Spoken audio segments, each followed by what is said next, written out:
How's it going, everybody? Welcome back to the Great Ace Attorney. I hope everybody's doing all right. Let me lower that music right back. There we go. How's everybody doing tonight? Welcome back. We are back with more of the final case of the Great Ace Attorney 1. The Adventure of the Unspeakable Story. If it's supposed to be unspeakable, why are we talking about it? So previously, a lot of things have happened over a coat and also music discs. Especially some guy who tried to steal the girls. So basically, to those who are unaware, we have Mr. Eggert Benedict trying to steal Gina's dad's coat that has music discs inside. Apparently, this guy had all the info to take her dad's coat. And this time, Gina was the innocent one, and this guy was the sus one. We do not know how old he is, but he looks at least 3 years old. I believe he's at least 4 years old.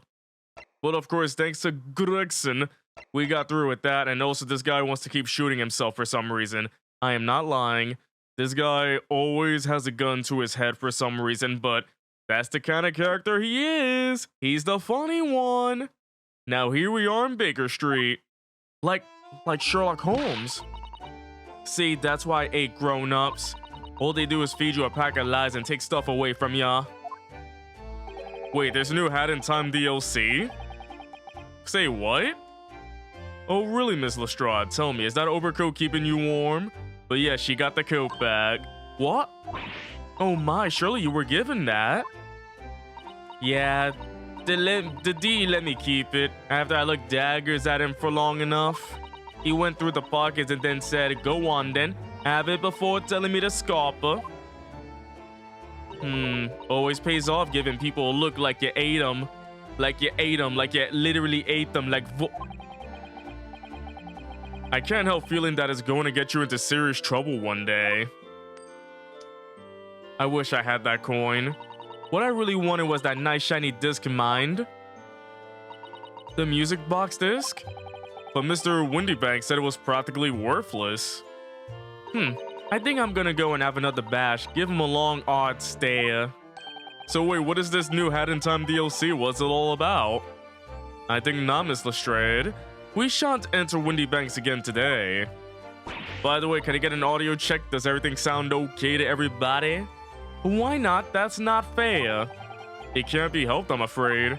The police are investigating the scene now and taking a statement from Mr. Windybank. But that this is mine. I had the ticket for this coat and it was in this coat's pocket. And there should be something else and all. That's what that rotten coat said, ain't it? Yes, he did mention something about another article, didn't he? Well then, that's mine too. Whatever it is.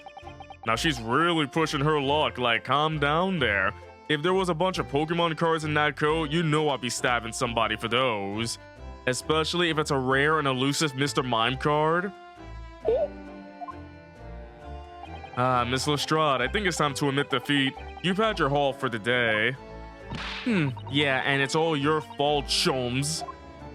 Really? So what are your plans now? It's a multiplayer thing for $3. It's like tag. Hold on, let me do a quick research. It's time for Research with Pixel. Hat in Time DLC. November 2021. What is this DLC? Vanessa's Curse. So what is this Vanessa's Curse thing do? A deadly game of tag in Queen Vanessa's manor. Escape the clutches of your fallen peers.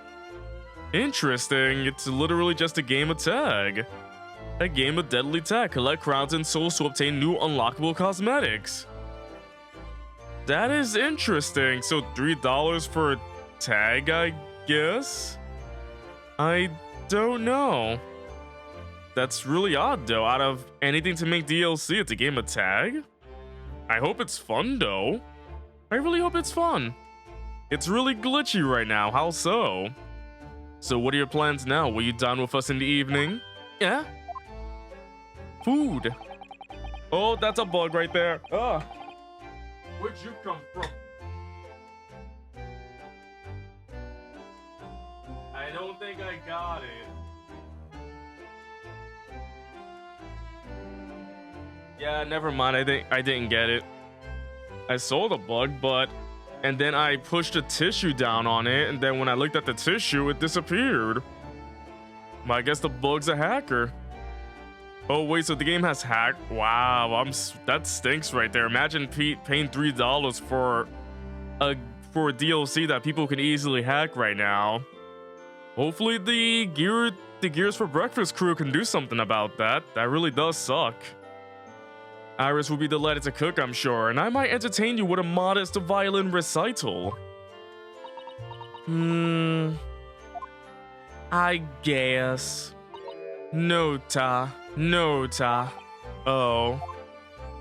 Why would I come around to your place, eh? Have you lost your head or something? Can I lose my head right now? Like, imagine my head just falls over and just pops off and it rolls down a hill and people start chasing after her like a cheese roller. Oh dear, she's gone. Ah!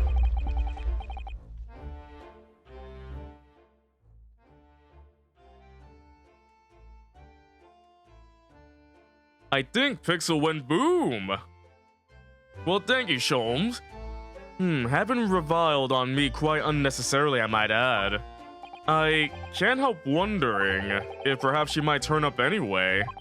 Interesting. When she's had a chance to calm down, I think there's a good chance she'll decide to come. Hey, Firebrand, thanks for blowing me up, though. Did you enjoy doing that? Maybe I gotta raise the price to 5,000 points to blow me up, since people like doing that so much. People like killing me for fun. I don't know why.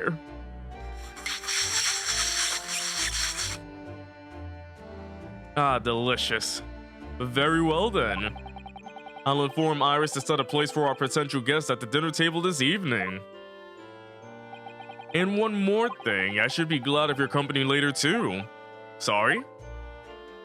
I believe I will have a rather splendid surprise to show you. Oh, how exciting, what is it?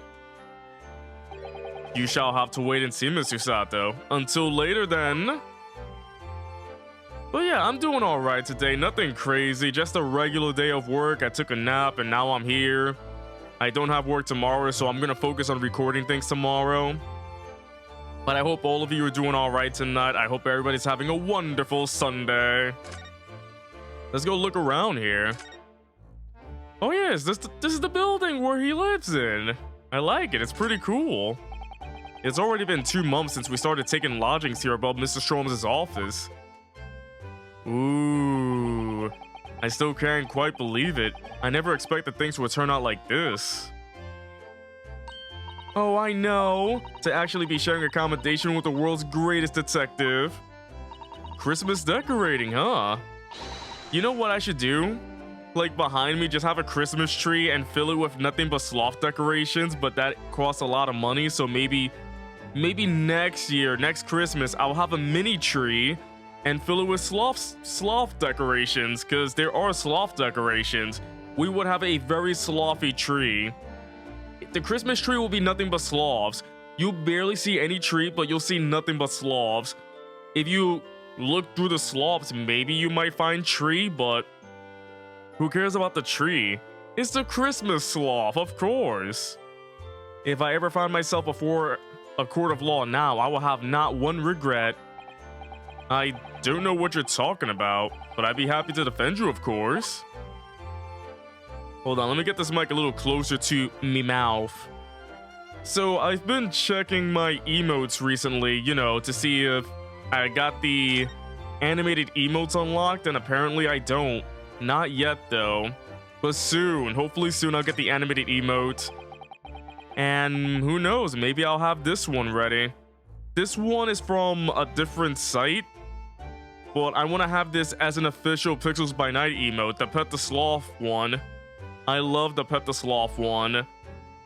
Like, if I get animated emotes, that will be the first official Pixels by Night animated emo right there. For people who wish to pet the sloth. Or pet the bunger. I love how Pet the Bunger is more rapid, while mine's is more calm. But Bunger's like... Look at all the different things in the window of this shop. CV, you have arrived. Why? Anyway, how you doing though? Ah, that's Windy Banks, the pawnbrokery. It looks much smarter than the pawnbrokers in Japan, doesn't it? Smarter? Yes, you're right. I find pawn shops at home rather inapproachable, personally. It reminds me of tearfully parting with my favorite fountain pen. I felt so miserable. What doesn't kill us makes us stronger, Mr. Naruhodo. That's right, what doesn't kill us makes us stronger, which is why I've been falling down the stairs every day. What doesn't kill me makes me stronger, and it makes me dumber as well. Alright, let's continue moving on. We were asked earlier to show our faces here, so... Alright, let's go to Sholmes' suite. It's time for dinner with the fam. That's right, they're family with us. We're all family here. Also, chat, as a little reminder, I did redo the whole merch store, so you can get stickers like this and much more if you go check it out. Feel free to check it out. Let me know what you think of the merch. You don't have to buy anything, but I would love to hear your thoughts. If you got the time, though. The stickers are pretty cute, though.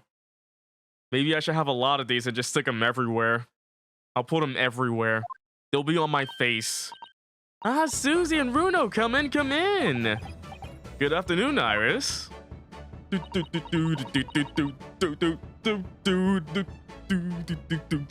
don't know, every time I hear this music, I just want to dance. I just want to do this. I want to do a marching dance. Thank you so much for breakfast this morning. Oh, don't mention it. Goodness, look at the time already. Yeah, it's like 6:13 right now. Busy as always? I am. I'm preparing everything for dinner this evening. Already? You're obviously cooking something special, are you? Oh yes, after all, we have a special guest joining us. This gun. Guess who it is? Go on. You'll never guess. If you do, you'll die. Look at those little eyes of hers shining. Look at that gun gleaming. Look at that bullet coming right... I just get shot. Oh dear, it is awkward when you already know the answer, isn't it? It's Ginny! Ginny. How do you pronounce it? Ginny? Isn't that exciting? Oh, what a surprise. Yes, that's wonderful news. Wow, Iris seems overjoyed at the idea. Ginny. Got it. Yeah, Ginny sounds really weird. I don't know why. Gin, like gin and tonic, but that's an adult drink. That's an adult beverage. I can't wait to learn some pickpocketing tips from a real professional. Oh yes, that does sound like fun. So let it be known that Naruhodo is ecstatic about pickpocketing. He's like, yeah, you know what I want to do? I want to steal. I want to pick locks and steal. By the way, you know what I just noticed? Do you see these right here? I just noticed these right now. Do you see these little plush figures on her satchel? They're so cute, aren't they?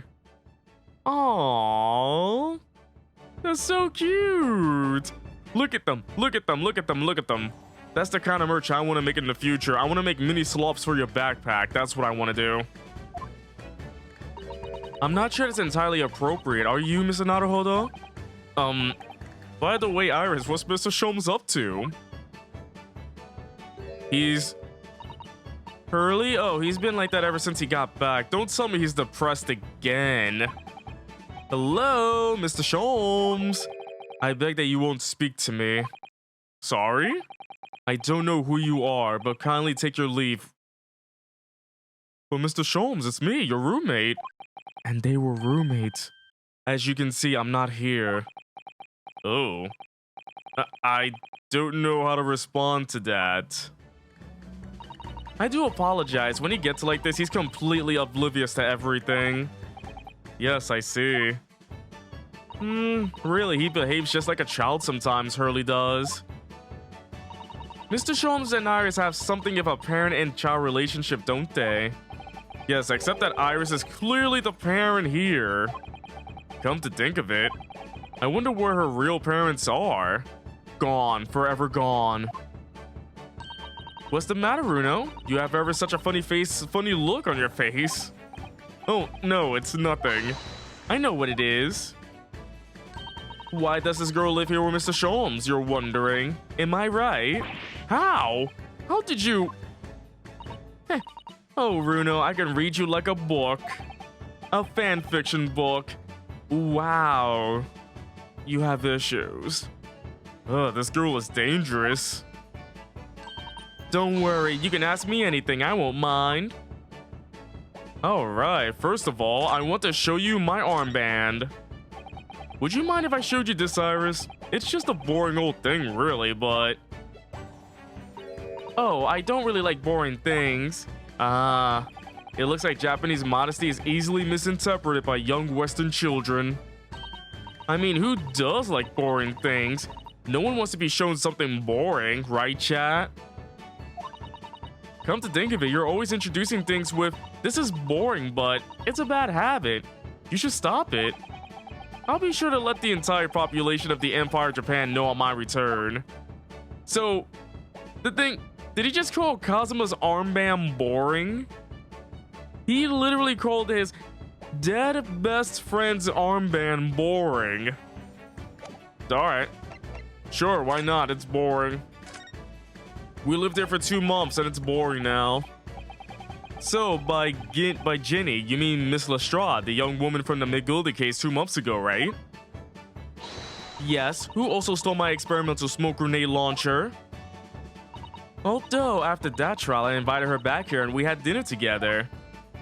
And now we're the best of friends. Oh, what a lovely tale. Yes, now if I bump into her on the street, she runs away as fast as she can.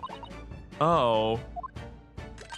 And I chase after her down with the back alleys with my freaking gun. Imagine saying, and I chase her down while brandishing your weapon. Interesting idea of friendship. And then I let her have the latest color of smoke grenade I've developed. Oh.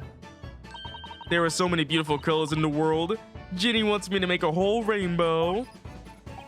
I suppose this means you've let Miss Lestrade keep the smoke grenade launcher, have you? Yes, that's right. I got bored of it anyway. Hurley always reacts the same way when I shoot him with him. Wait, what? Hurley always reacts the same way when I shoot him with it now. What's the reaction, though? Does he scream, shout, or just say, this is boring? Poor Hurley. Oh, I can't wait for Jenny to arrive. It's been too long since she last came over. I'm so excited. I just hope she does actually come. And she will. It'll be a great day. Living with the Sholmeses. I'm sure you've been wondering why it is that I live here with Hurley, haven't you? Well, it has crossed my mind. Dad, and where are your real parents? My mommy and daddy aren't with me anymore. Oh. Mummy passed away when I was born. And then around the same time, my father... Well, he had to go to a faraway land because of one of the cases he and Hurley were working on. Oh. Wait a minute. Did you say he and Hurley? Yes. Daddy and Hurley were always solving mysterious cases together. She didn't mention that before. He wrote them all up in his diaries. That's what's in the metal chest over there. Really? He recorded them all? So, you mean it's true, Mr. Sholmes really did have a partner with whom he tackled some of his most taxing cases? Oh yes, I mean, it's always nice to have one, isn't it? So Mr. Sholmes' partner was your father? Exactly. Hurley told me I wasn't allowed to look in the chest, but that only made me want to look even more, so I opened it up and found your father's memoirs. Yes. So I asked her, why did you smile, Savvy? What's with the smile? So I asked Hurley, who wrote these? He nearly fell off his chair and broke his coccyx. But then he told me that's when I found out that the author of all those accounts was my father. So Iris's father was Mr. Sholmes' partner. Do you know who her father is? I mean, I was gonna guess, like, is it the Watson that Sherlock Holmes always has a partner of? Is it the Watson of is it his Watson or something? I don't know. I practically lived with Hurley all my life. I was tiny when he took me in. So it came as quite a shock when Hurley told me he wasn't really my daddy. I mean, it must have done. I wonder why Mr. Sholmes chose to tell you, and at such a young age. Hurley says it's because he wouldn't have been able to hide it from me. Oh? Well, having lived with Hurley all these years, you might say that his ways have rubbed off on me. There are some things I can just see. Especially lies.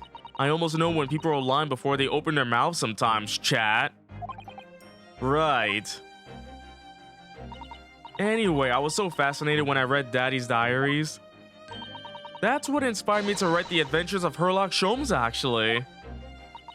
I'd always assume Mr. Sholmes simply told you all those thrilling stories. Oh no, Hurley's hopeless like that. He forgets everything. As soon as he solved the case, it all but vanishes from his mind.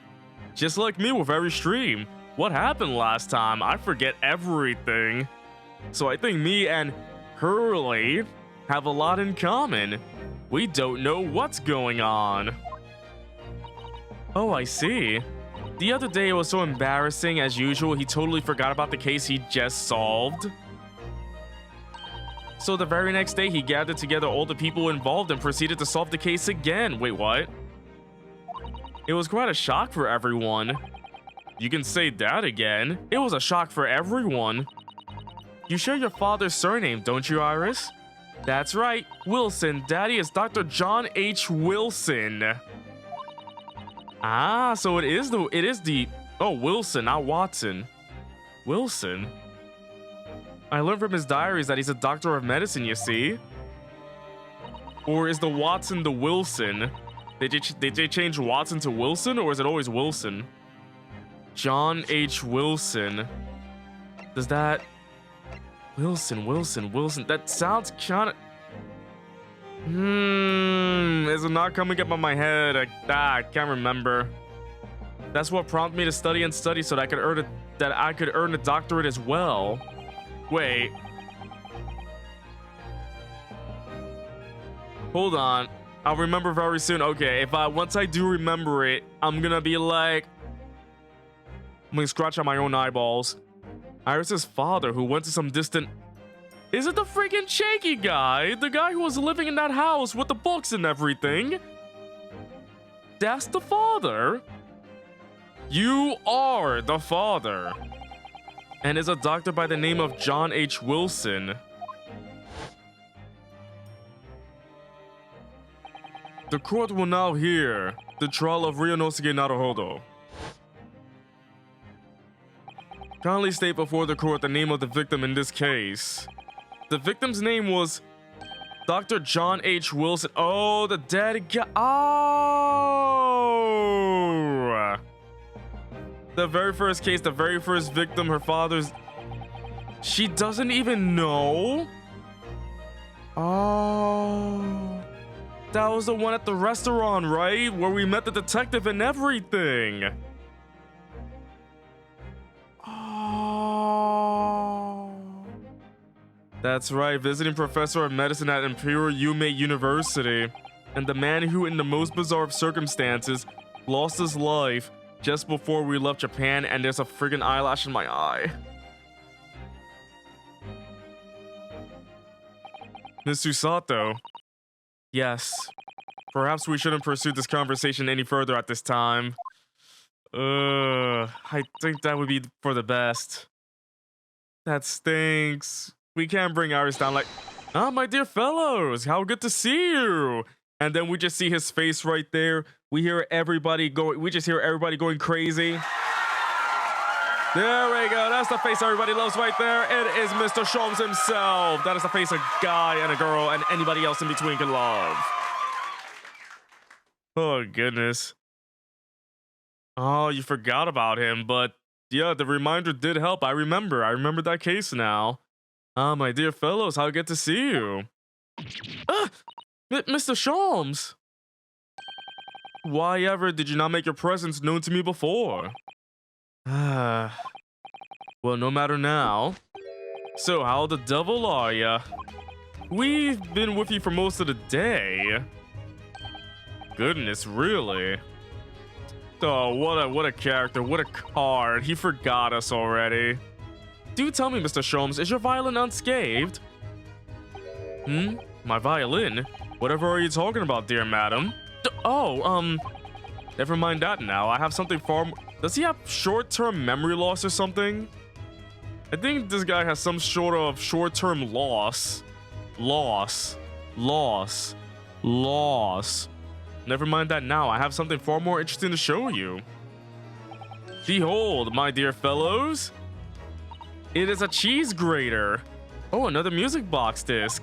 No, not another disc, Mr. Sato. This is the one Gregson demanded we hand over as evidence. Mr. McGildic's disc. Oh my. Then what's it doing here? I stole it. You know, at times, Mr. Naruhodo, I think that though I have an undeniable turn for detection, I may well even be more adept at larceny. He just committed a crime. Let's go. Let's go, Mr. Sholmes. Ooh, that would be wonderfully exciting. I'd be your pickpocketing assistant. And Bruno could be our go-to lawyer if we ever get caught. Right. Is there a hair in my nose? Plus, Susie has such beautiful handwriting, she could write all our menacing crime notifications. I think we just found the Phantom Thieves of ye old England. How about that, chat? We just found ye old Phantom Thieves right now. The first ever Phantom Thieves. Yes, I'd be delighted. I'm just going to pretend this conversation never happened, I think. Everybody's up for it. Everybody's ready to do some crime. Let's do some crime. Oh, goodness. I love these guys. Hey, you want to see my armband? I must stop you there, Mr. Naruhodo. Unofficial I may be, but I am nevertheless a professional. I couldn't examine such a humdrum item for anything less than 5 pounds. Oh, no, I didn't really want you to examine it. I just wanted to ask if, my dear fellow, as a professional consultant detective, I couldn't possibly venture an opinion for anything less than 5 pounds. At least he knows what he wants. So remember, chat, for 5 pounds a month, you can subscribe to me. For 5 pounds, you can use that to subscribe. $5. I don't think $5 and pounds are the same thing. Hold on. Let me see how much that is in pounds. $5 to pounds. Oh, $5 is 3.75 pounds. So for 5 pounds, that's almost $7 today. That's the conversion rate right there. The pound is weaker than the dollar, apparently. Which kind of stinks. Are you perhaps hoping to purchase a new telescope in the near future, Mr. Sholmes? Indeed I am. As you know, it has long been an ambition of mine to discover a new star and name it for myself. Because your earthly stardom isn't enough. Oh, Mr. Sholmes, I love you so. I don't understand. How did that disc come to be in your possession? I thought Inspector Gregson took it back to Scotland Yard. Quite correct. And that sort of uncompromising attitude is precisely why I always carry some of this. Caramel?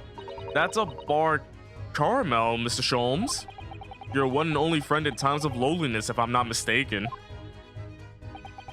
If you will humor me, my dear fellows, cast your minds back to when the good detective confiscated the disc.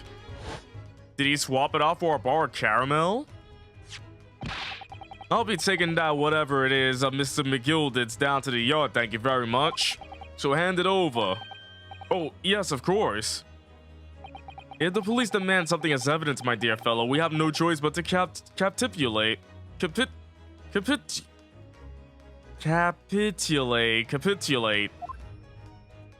Hopefully I'm pronouncing that correctly. It's all yours, Inspector. Ah, for the briefest of moments, I had the disc in my hand, did I not? Yes, you did, but I still don't understand. It was at precisely that moment that I summoned my one and only friend into action. I pressed the disc into a pair of bars like what? Did he? So, chat, how did he do that in a very swift moment where he somehow ripped off the wrappers of 2 caramel bars, pressed the disc onto it, and did it so swiftly to give Gregson whatever? I don't know if he gave him the bars or the disc. That's amazingly stupid, but pretty intelligent when you have a lot of bars of caramel, I guess. So remember, chat, if you ever want somebody's print, make sure you carry at least 2 bars of caramel. The disc and all the minuscule protrusions have made an image in the caramel. Indeed, this caramel is quite exceptional. I developed it myself, you know. Suitably soft for making impressions but resistant to melting. The result of a precisely controlled solution. Oxygen. How extraordinary. Carrying a pair of these on one's person frequently proves very useful indeed. Take a house key, for example. A simple press and its unique form is duplicated. I can enter anyone's property at So Sholmes is just admitting all these crimes right now. Thievery, the intrusion, and copycatting. So he could just copy your credit card if they had credit cards back then. Imagine he had your credit card and you see it on a freaking bar of caramel. And never without high sucrose nourishment. Yes, it sounds illegal. And very much so. From the image, I was able to create this. I confess, I was most curious to know what manner of music would issue from the disc when played. The music. Something tells me it's not music and more like information.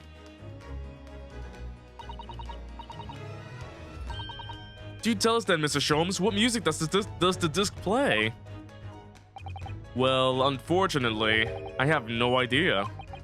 No idea? None whatsoever. Are you familiar with the workings of a music box, my dear fellows? No, I'm afraid not. Goodness, you don't know, Runo? Do I have to play it Oh. Inside a music box, there's a special metal piece called a comb. That's what produces the sound. Plus, you can remove it and fix up your hair.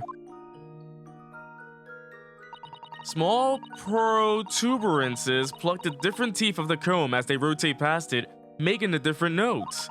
The first music box is to be invented using a rotating cylinder with protuberances on it. So that's how it works. But over time, a new type of player was produced, which uses discs such as these. With that development, the popularity of music boxes spread far and wide all around the globe. Why exactly? Because the discs are easy to produce and can be interchanged to facilitate the playing of different tunes. There are a great many firms in Europe now manufacturing music boxes as a result. It is wonderful to be able to enjoy music even when no performer is present. But it is the very success of the invention that means we are now presented with an insurmountable problem. What do you mean? As you may imagine, the construction of one firm's music box does not match that of another, and we have no way of knowing in which music box this disc was designed to be played. There is no resolution to this problem, I'm afraid. It's quite intractable. Ah, I see. So that's why. Naturally, I tested the disc in those few music boxes I have at my disposal. Oh. But as you can hear, to no avail. That sounds really weird. But this is my jam.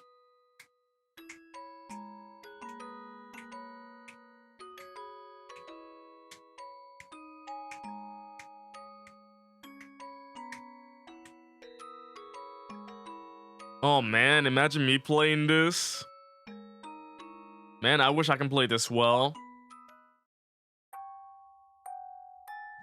Oh, the results were equally unsatisfactory in this one.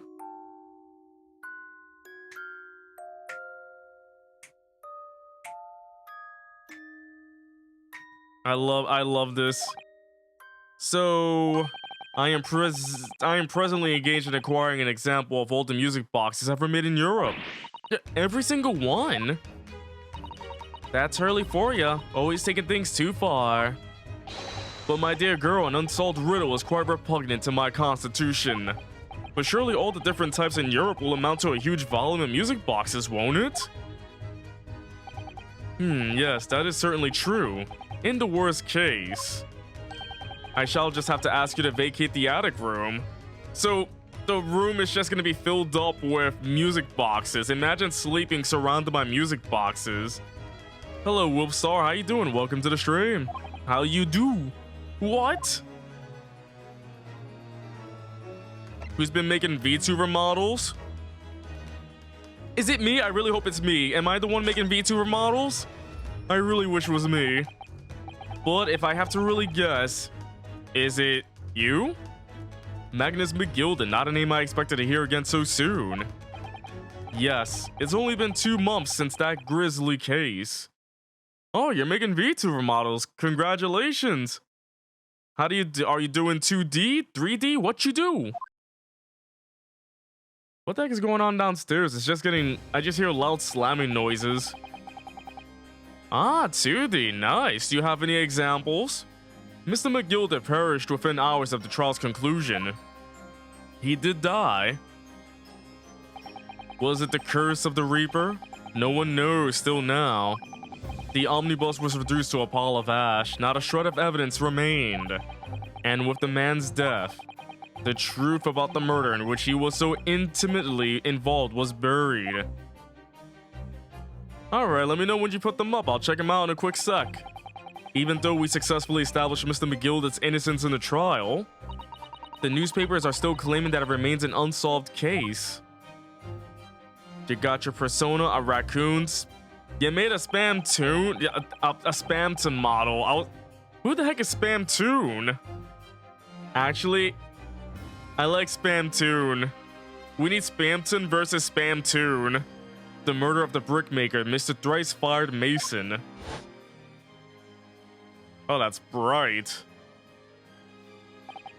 In the end, the truth of the matter remains a mystery. We still have no idea what really happened that night.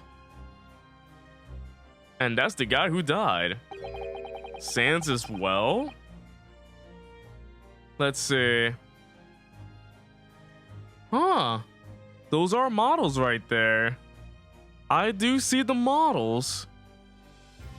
So did you make them yourself? I see that some just seem like models that move around, but like, do their mouths move or do they just move around like this? So it's like you're talking, but they just move around with you. And although Mr. McGilden was found not guilty through my defense, I still don't know if that was the right judgment or not. Imagine he's alive this whole time. It would appear the case is not yet closed. There has to be like a big old twist in this case. Well, it's time I started getting things ready for dinner, I think, with this gun. Jenny will be here before long. Thank you, Iris. Oh, well, you must let me help you then. Of course, Susie. There's plenty to do. Susie? Flat Susie? You made them yourself. The eyes and mouths move. It took you hours to figure out the programming, but only half an hour to rig each one. Well, that's friggin' awesome right there. So, like, the art, did you do that as well, or did you grab it from somewhere? I think I shall investigate the condition of my faithful performing partner. Now then, where did I leave it? Let this be a lesson to you, Mr. Sholmes. Never leave anything too precious with the pawnbroker. Yes, you may be right. Oh, that reminds me of something Mr. Windybank said before. He said that he had a manuscript of Iris's in pawn, didn't he? Did he? Yes, he definitely mentioned it. Mr. Sholmes' latest tale of the otherworldly mystery lies dormant in my storeroom, were his words, I believe. You did art for all of them. Well, that's awesome. Congratulations on making VTuber models. I hope you're having a lot of fun doing those. So you heard about that, did you? I expect you were as incensed as I was. Oh yes, the idea of such a wonderful story languishing in Mr. Windybank's storeroom, gathering dust. So yeah, I was gonna bring this up a long time ago, but I forgot about it, but I just remembered it now. Speaking about VTuber models, I don't think I'll be using the VTuber model as much anymore because people like seeing the real me for some reason, but if I had the choice of having a new VTuber model, it would be like a poorly 2D drawn sloth as a VTuber model, and the mouth moves, but it's just like a crude drawing. So you hear my voice, but it's just like a crude drawing of a sloth. Like, I think it would be hilarious if people just came into my stream and you see like this poorly drawn sloth as a VTuber. I've always thought that could be the case, but it's like the one I have now is very cute. But like I said before, people just like seeing my face for some reason. I don't know why. Your favorite has got to be Terrence from South Park. I know about South Park. My dear madam, I'm quite sure I told you already. The pawnbroker storeroom is the safest place for it. More secure than a bank's vault. And what about your Stradivarius, Hurley? Was that safe and secure? Well, there may be the occasional mix-up caused by a certain impetuous someone not too far from me now. Exactly, Pixel Dog. Terminal montage sloth style. That'd be great, right? I can have the top half of the sloth. Oh no, not the Terrace and Philip and Ike like head moving. Like, I don't want the top head to be like bop, bop, bop, bop, bop, bop. That is okay. That's a cursed image to see right there. But yeah, more like terminal montage style, like terminal montage style sloth, where it's just like, it would be funny though. So every time I talk, it's just. But yeah, Wolfstar, did you come by just to tell me the good news about that? Because that sounds like fantastic news. Do you have any idea how long it took me to write that Baskerville story, Hurley? Oh, it sounds so exciting. The Hound of the Baskervilles. I should love to read it. Whoa, what's the shock? Why are we being stared at right there? This is when you this is when you get the whole gang laughing. Wow. You just got the whole gang laughing. And they're just staring at you. Yeah, I don't know what's going on. So what's up?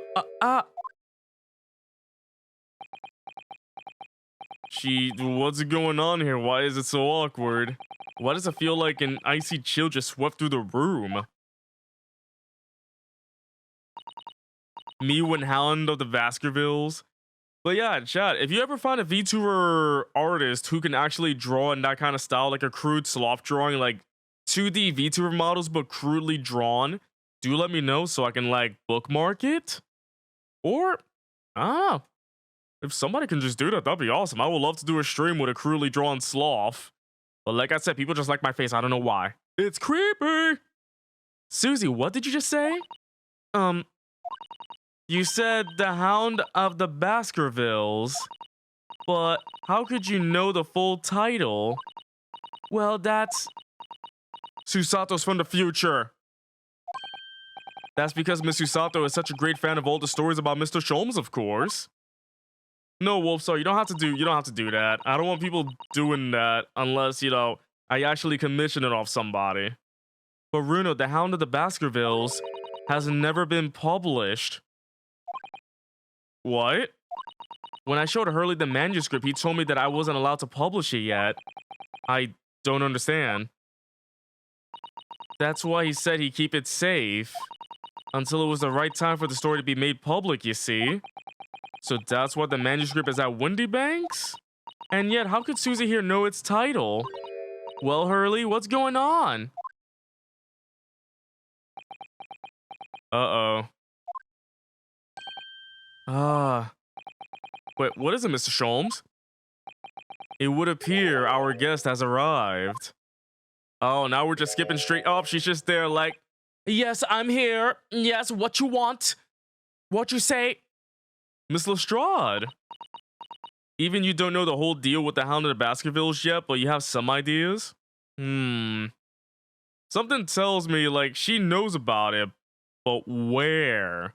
Maybe it was accidentally published or something, or maybe Susato stole it?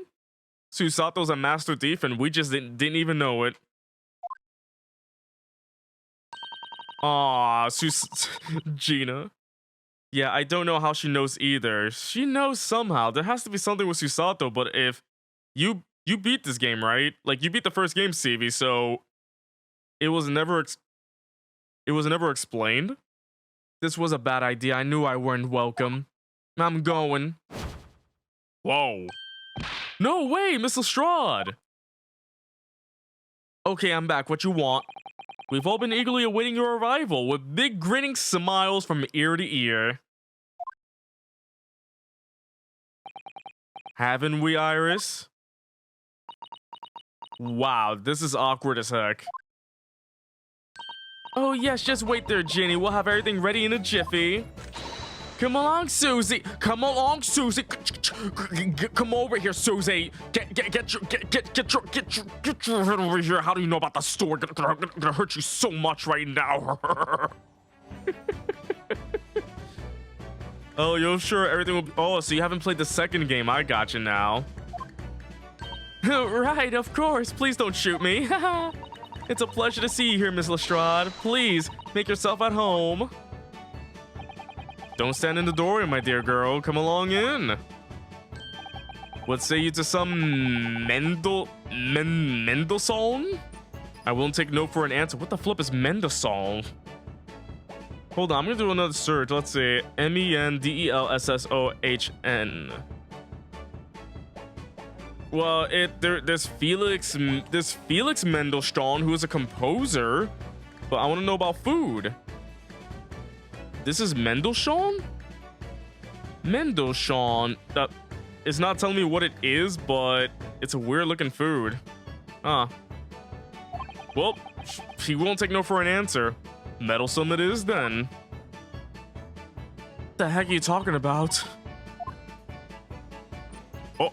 Hey! Look who it is! It's Wugahai! With the fancy meow. Meow. Aw, everybody's here. That evening, Iris prepared us all a meal that was even more delicious than usual while aiming a gun at Susato's head. Mr. Sholmes' violin performance was in no way meddlesome, and Gina, as we came to call her, taught us all how to steal things from one another without being noticed.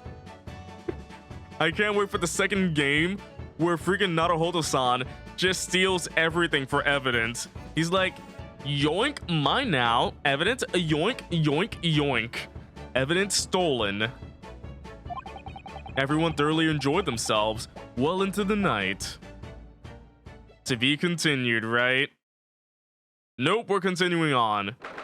Imagine me ending the stream this early. Wouldn't that be ridiculous? My legal consultant, consult. That was a very enjoyable evening, wasn't it? Oh yes, Iris's cooking was truly divine. And I feel as though I can still hear the enchanting strains of Mr. Sholmes' violin even now.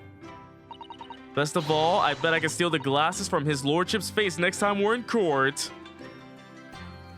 Do it.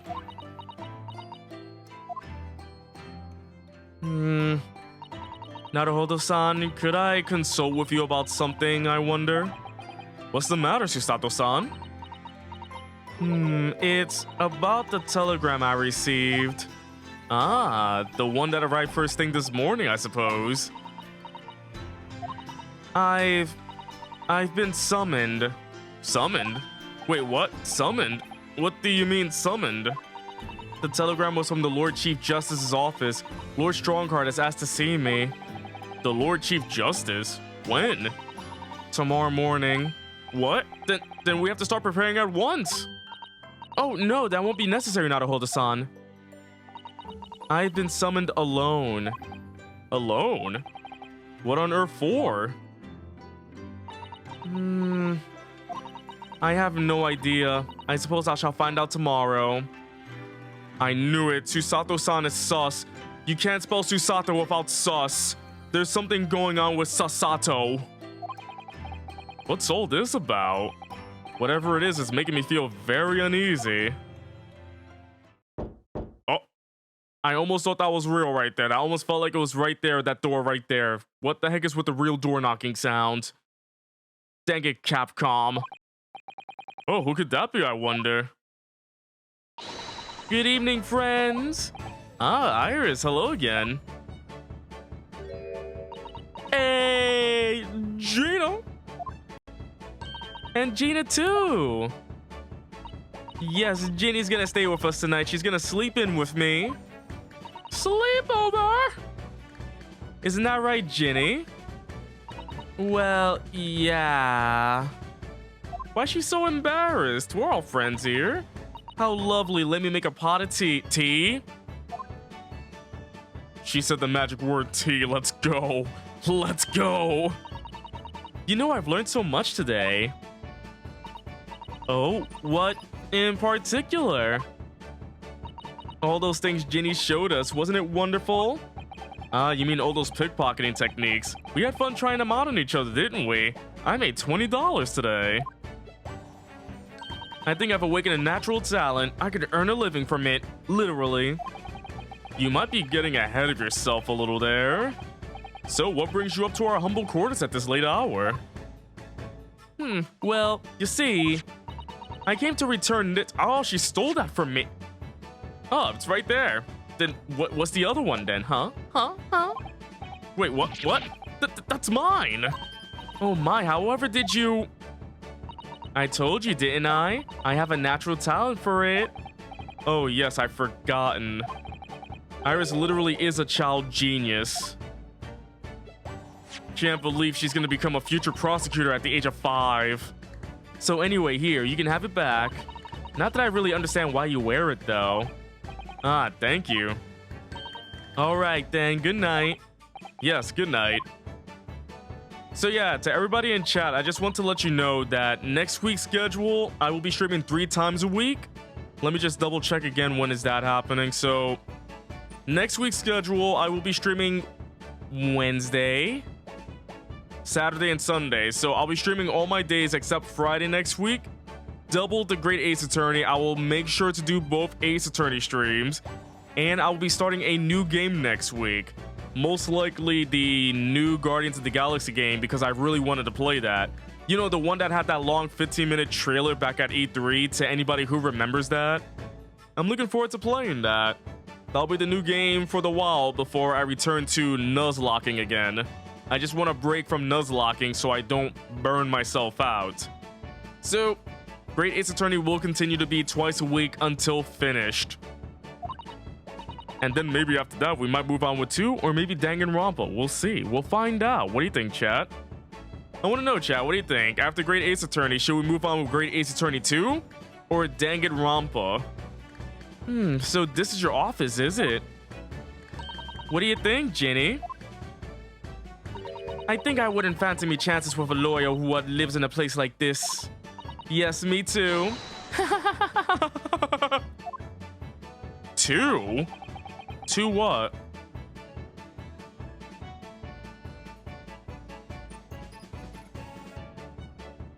It seems as though Iris here still has something she'd like to talk about. I suppose she probably wants to talk about the manuscript. Yes, I suppose she probably does. Aw, it's so nice and quiet here. Alright, let's converse and talk about the manuscript.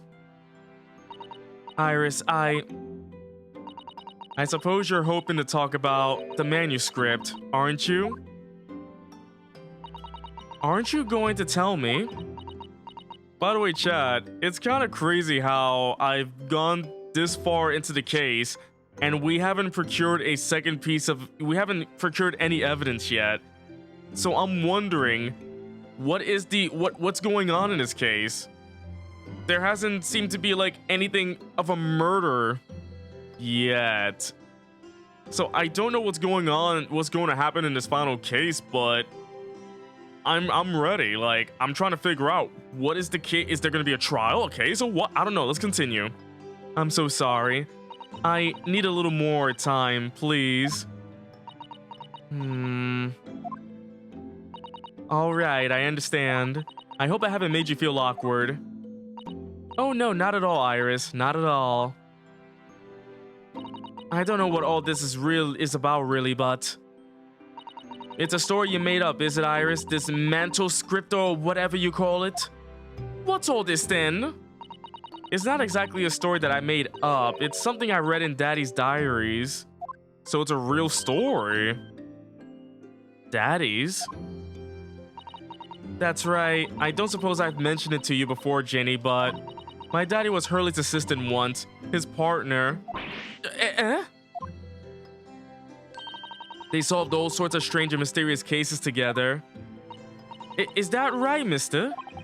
Apparently so. I was surprised as you are, though. And Daddy wrote all the details of every single case down, you see, in his diaries. So I study them and write my stories based on what actually happened. So, where's your old man now, then? Oh, don't do the puppy eyes, Iris. The puppy eyes. He had to go away on urgent business to a faraway land, and he'll be gone a very long time. So, I've never really met him. Oh, right. Come to think of it, I don't know anything about Gina's parents either. Perhaps we should... I don't think we should know about anybody's parents because I assume they're all gone. It's nothing but sad story after sad story. What the heck? Iris, this Hound of the Baskervilles story. I take it that it's another tale inspired by your father's account? That's right. I thought it was fascinating. But it's different somehow from the other cases, I mean. Oh? How? I don't really know, but it must be special in some way. Because after I written it and I showed the manuscript to Hurley, he turned as white as a sheet. It was the first time I've ever seen him like that. Oh. It pains me to have to say this after you toiled over it for so long, Iris. But this story must not be published at this time. Under any circumstances. But why not? It's one of my best works. I'm not at liberty to say. Not now, so please do not ask me. Alright then, I won't. But I do solemnly swear that I will explain everything one day, Iris, when the time is right. And that's how the manuscript came to be with Mr. Windybank, isn't it? Yes. Hurley said it had to be somewhere very safe. That really gets my goat, that does. He's treating you like a child. Well, I wonder why. It's mean, that's what it is, keeping secrets like that. I'm sure Mr. Sholmes isn't trying to be mean. Eh? If he said he wasn't at liberty to talk about it, I'm sure there must have been a very good reason. I think so too. You lot are too trusting for your own good. But you can't pull the wool over my eyes. Sholmes is lying to Iris, I bet my life on it. What? Hurley's lying to me? She was sad and then she's happy again, but you sure you want to say that? That's a cruel thing to say. Alright, Gina, let's talk about your parents. I've realized that I don't know anything about your parents, Gina. I ain't got any, have I? Never did have. Oh, how were you born? Look, the East End's full of orphans like me. No one wants nothing to do with us from the minute we're born, not even our mums. Wait, hold on, chat. This reminds me of a clip. I'm gonna show it real quick. Who's ready for fun clip time? I'm trying to figure out if I can just... here we go. I found the clip. Okay, I got it. It reminds me of this clip right here. If I could just get the window open. Will it work? All right, there we go. It's this clip right here. It all began on the day of my actual birth. Both of my parents failed to show up. There we go. Both her parents never showed up at her birth. Gina was born and none of her parents were there. I don't know if that was loud enough, but it reminded me of that clip right there. No one wants nothing to do with us from the minute we're born, not even our mums. But we all stick together. The older ones look after the little ones and make sure they get by. So that's why you're a pickpocket. Okay. Nah, div into my life, I love it. Gina Doofenstrad. Oh no, Gina's the Doofenshmirtz of this world. I get a kick out of it every time I lift some pompous idiot's purse. And that's how we afford to eat. I'm like Robin Hood, ain't I? Robin Hood? That's a Dragon Quest monster. There's literally a Dragon Quest monster named Robin Hood. That's how I see it. Oh, Gina. I do think about it sometimes. What it'd be like to have parents, I mean. I always thought it'd make everything right. But I haven't listened to what Iris just said. It sounds like having parents ain't always easy either. Oh. I mean, if you know you never had them, you don't feel like you're always wanting to meet them. It's true. Oh. I do want to see Daddy so much. Oh, Iris. Why is this getting sad? Now, why do you think he's lying? Gina, what did you mean when you said that you know Mr. Sholmes is lying to Iris? Well, he reckons he popped that mantle script or whatever, right? But come on, that's obviously a load of rubbish. Oh my, why would you think that, Gina? It's simple. If that story was really an old Winnie Bank storeroom, there's no way someone from halfway around the world, in other words, you could know about it.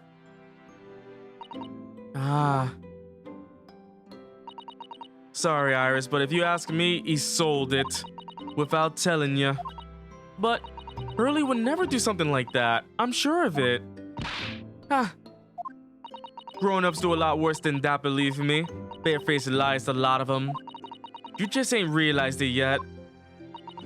Dang, trying to force Iris into the real world, aren't we? Like, literally, she's 10. She may be a genius, but she is a growing girl. And can be easily influenced. I'm telling you, that mantle script ain't at Windy Banks. You soon seen if you had a look. Even if you think you can trust him, I don't. That Sholmes is a liar like the rest of them. Oh, this is gonna cause a big mistake, isn't it? If I'm honest, I have wondered if Hurley's telling me the truth sometimes. See? Oh, but I don't mean that I think he sold it. I mean that I sometimes wonder if he might have hidden my manuscript somewhere. Somewhere I don't know. Even though it's wrong of me to doubt him. Don't be too hard on yourself, Iris. I don't like seeing Iris sad, and now she's happy. Never mind, it's all good. Oh my goodness, look at the time. It's like 7:05.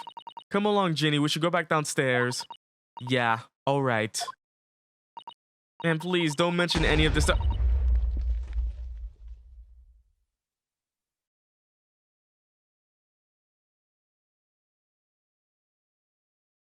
To Hurley, will ya? No, of course not. Good night then, Iris. Good night, Gina. You must let me make breakfast for you tomorrow morning. I insist. Oh, yes, please. I can't wait, Susie. Good night, then. Can I eat that coin? It must be a chocolate coin, right?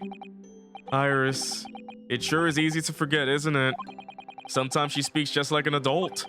But deep down, she's still just a child. Not deep down, like, physically and mentally pretty much 10 years old still.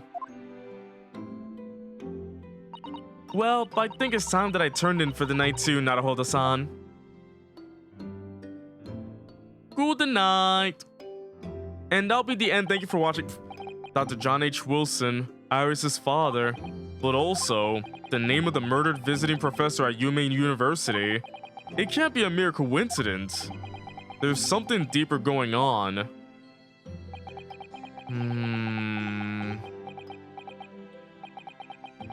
Oh, am I falling asleep?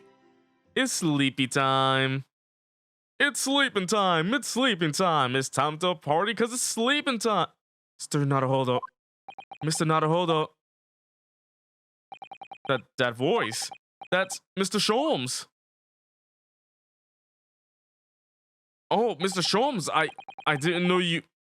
I didn't know you want to just. Should I move over on the bed? What's going on? It's the middle of the night. It's Miss Lestrade. She's gone. Gina? She was supposed to be sleeping in Iris's room, but her bed is empty. Well, she's an independent young woman who no one understands. She probably decided to go home, no? I think not. From speaking to her before she retired, I received a distinct impression that she was looking forward to breakfasting with Miss Susato. No, I don't believe the girl has gone home, but I've been waiting for over an hour now. Oh, Mr. Sholmes is the dad that people wish they had. Over an hour? Oh. If you'll indulge me, look out of the window, my dear fellow. What's this about? What's going...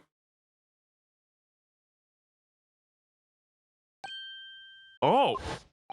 Wait a minute. Why is there a light on at this... Oh, Gina's inside the pawnbrokery. That's Mr. Windybanks' pawnbrokery. Mr. Windybanks? Oh no. It's simple. If that story was really an old Windybanks storeroom, there's no way someone from half around the world, in other words, you, could know about it. Sorry, Iris, but if you ask me, he sold it without telling you. Could Gina have gone? It seems you have some knowledge of the situation, Mr. Naruhodo. Sorry? Oh, no, not really. Well, anyway, we must investigate. At once! Miss Susato! Oh, what is going on? This is insane, chat. What's gonna happen? The door to Windybanks, it's open. And the lamp is burning. It must be Gina, mustn't it? Let us hope it's nothing more sinister. What? Come, this is not a moment to lose. Clearly something's afoot inside. Oh boy, oh boy, oh boy. There's no one here. Oh yes, there is. Whoa.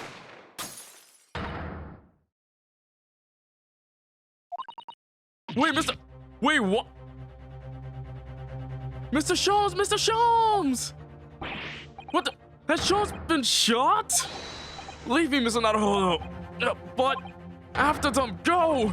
Right! What is going on? Blast! I've lost them! Hello, what have we here? The alarm was just raised from this pawnbroker, sir. Would you know something about that?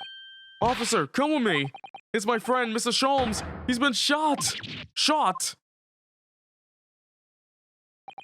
With the policeman close behind me, I ran back to Windybanks. Oh, please tell me it's all right. Oh.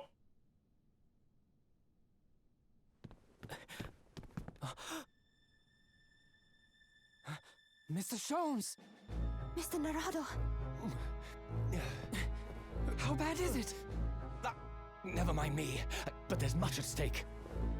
Behind that door. In the storeroom. Hurry!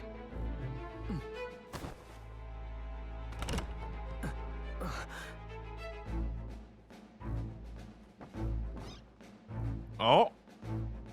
You know, maybe if he could use the sword he got? Oh!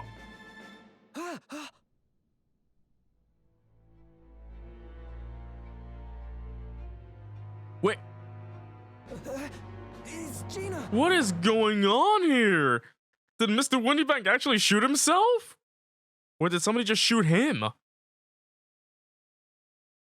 Oh my god, Gina said, Savvy, why you say that? Why you say that now? What an end to that part, so I guess that's the case right there. Oops, I guess he's dead now. Oopsie. Oh, okay, we're back with a gunshot. Ah! I'll be alright, Mr. Naruhodo. After them, go! The door. Behind that door, in the storeroom. Hurry!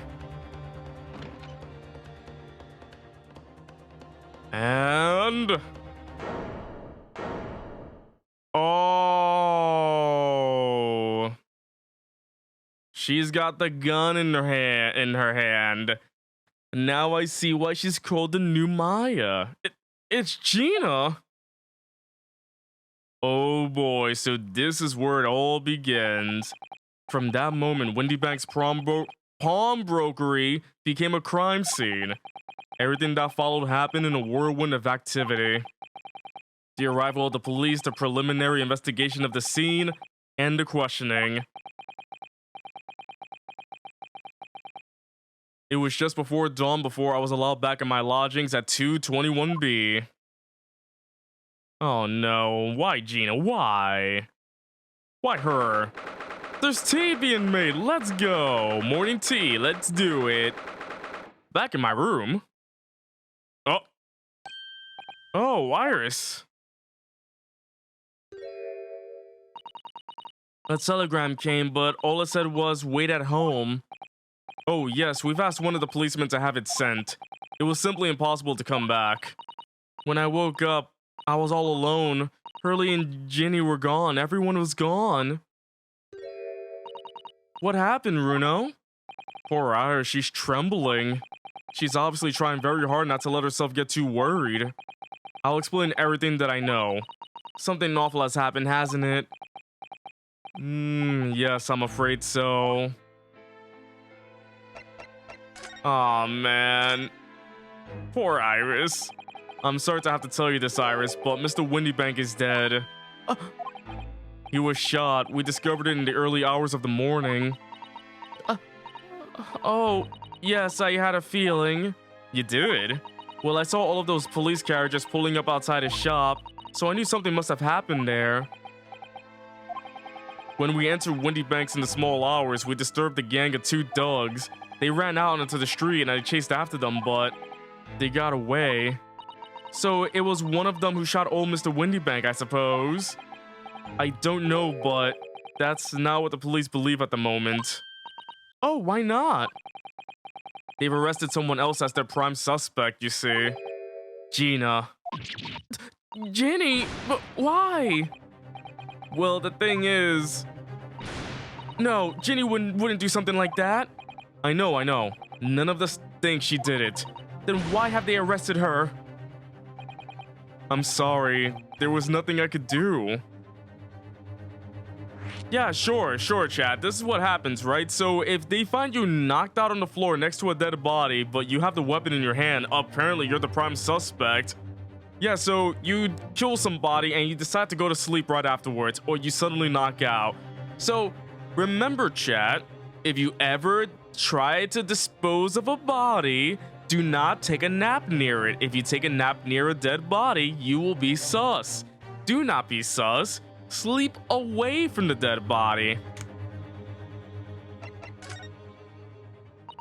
So where's Hurley then? Is he still there investigating the scene? He really ought to have some breakfast. It's not good for him to miss meals. I don't want you to worry, Iris, but I have some news about Mr. Sholmes. He was taken to hospital this morning. What? Well, when we entered Windybanks, a gun was fired and he took a bullet. Hurley was shot? No. It's all right. His life isn't in danger. Really? Are you sure? Where is he? Which hospital? he's at Saint Sinners. Saint Sinners? They're tending to him there. Why is at a sinner's hospital? Does he sin? I must see him at once. I'm sorry, Iris, but you can't. Why not? That's not fair. I'm a family member. I should be allowed. No, I mean, nobody can see him at the moment. He's not allowed any visitors. They're preparing to operate, you see. To operate?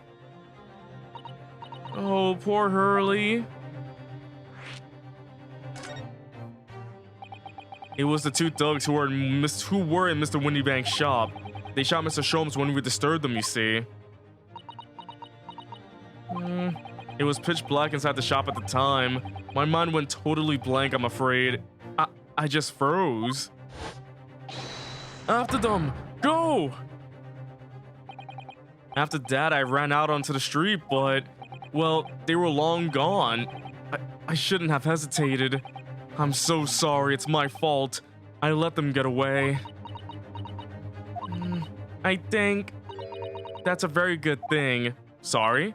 Well, if you've seen which way they went and chased after them, you might have been shot as well, Bruno. Yeah, she's kinda right, though. On top of everything else, I couldn't bear that. Oh, Iris. Aw, man, she's devastated. Where's Susie, Bruno? She's still at the police station. Oh, why? I expect she's still being questioned. The police said they wouldn't be finished for a while. Why aren't you there then? Well, I didn't get a good look at the criminals anyway, so they weren't questioning me for long. And Miss Usato stayed behind at the scene to tend to Mr. Sholmes, so they didn't get started until later. I see. Besides, one of us had to come back to be with Iris. I'm glad Inspector Gregson agreed to me leaving early. You should have let me know and I would have come to the station. I don't understand why they arrested Ginny. It's not fair. What about the two thugs that were at the scene? Why aren't they the prime susses? After all, they shot Hurley dead, didn't they? No, I mean, Mr. Sholmes isn't dead, Iris. This is also horrible. The thing is, Mr. Windybank was found on the floor in the storeroom where he keeps all of the deposited articles. And the storeroom door was locked from the inside. I see, but he wasn't alone in there. Gina was found next to him on the floor as well. Oh no! And according to the detectives who investigated afterwards, don't tell me there was no one else in the room. Yes, exactly. How did you know? It's the only explanation. Yes, the only explanation indeed. What do you mean by that, Bruno? Well, what can I say? I'm damned if I agree, damned if I don't. Either way, we're just danged. I'm afraid I'll need to go out again now, Iris. There's not much I can do at the moment, but I can at least try to find out how Mr. Sholmes and Gina are getting on. I want to go too. Take me with you, Bruno. Am I gonna have a little assistant? I can't just stand around here waiting. I'm not sure how I feel about taking a 10-year-old child to the scene of a murder. So Naruhoto-san, calm down right there because Phoenix had Pearly. And Pearly was way younger at the time. Pearly has seen worse. This should be fine. But I don't want to leave her all alone here either. Alright then, Iris. Perhaps you can help me? Oh yes, I love to. I got gadgets and gizmos and guns galore. Bang bang. Gina's at the prison. Mr. Sholmes is probably in his hospital bed. Oh, I haven't seen her with the glasses on. And don't forget we have to visit the crime scene. We need to conduct a thorough investigation. Ah, I can see you're ready for action. I imagine Iris would appreciate going to the hospital sooner rather than later. Sure, let's go check it out then. A new location was added. Saint Sinners. We're gonna go sin at Saint Sinners. Are all cases just grab the most nearest person and blame them? Pretty much, Blazing Eyes, pretty much. You just explained the whole game in a nutshell. Except that most of the time it's Maya. Mostly it's Maya. Actually, it's just Maya. Maya is the only sus one. Even right now, when she's not here, she's being sus. In this age, she's not even born yet, and she's already sus for something. Like centuries before. Hurley! Oh. There's a note. He's not here. No, that's strange. The nurse definitely said he was in the bed by the window, didn't she? Is he out and about? Ooh, I know what's probably happened. Hurley was being a big baby and the bullet wound wasn't that bad after all, so he's been sent home. I'm not so sure about that. Baby or not. There's no question that it was a fairly serious injury that Mr. Sholmes suffered. By the way, Blazing Eyes, how you doing? Oh. Hello, what have we here? Is that a Bob? Do the Bobbies say that every time? Hello, what have we here? Oh, shoot, wait, what?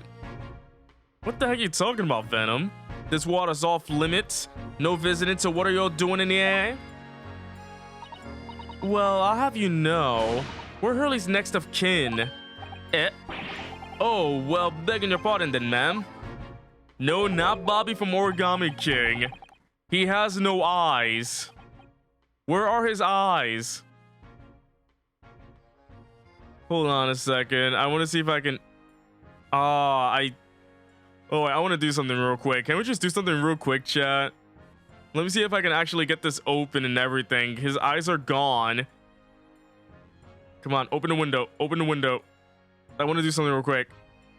Where's the Photoshop window? Give me the Photoshop window. I want to Photoshop something real quick.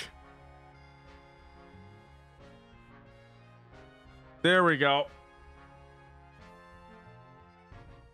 We're gonna do some photoshopping. And I did copy. All right, open the. Oh, frick. Why want to open a window? Oh, it's on this. Oh my goodness, I gotta. Give me a second, chat. All this for a joke. I'm trying to do this all for a joke, and I am failing horribly right now. I'm trying to do all of this for a joke, all to do some funny haha stuff, and I'm failing really badly. I gotta be real quick. I gotta be quicker than this, don't I? But yes, we're gonna have some fun if I can do this real quick. If I can get the Photoshop open. Will that work? No, apparently not. Dang it, just give me Photoshop. Okay, there we go. All right, so there we... Oh, it doesn't have that window open. It just has every other window open, but not that. You can just see my previous stuff, but that's it. Come on. Give me the Photoshop. Okay, I guess it doesn't work. It doesn't want to work with me. I don't know why. Why doesn't it want to work with me? I'm trying to be funny right now, but it won't let me be funny. All right, I got another idea. You should have these open. I was not expecting to do one, but hold on. I got one more solution. Do this. And... there we go. All right, there we go. So we see his face for... oh, I don't know why the saturation is way up on that screen. But literally, what we do is we give him some beautiful eyes because he has no eyes. We're here to fix that.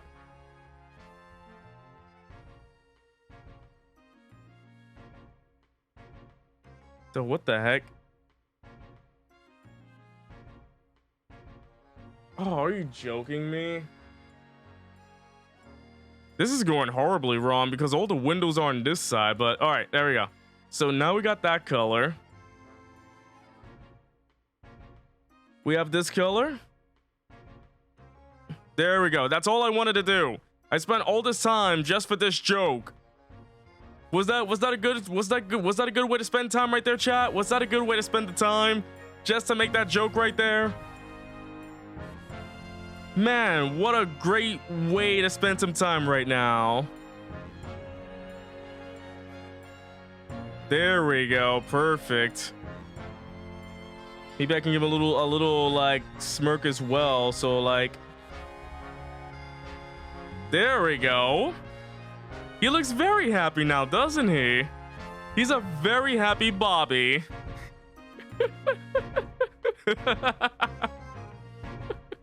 He's a very happy Bobby.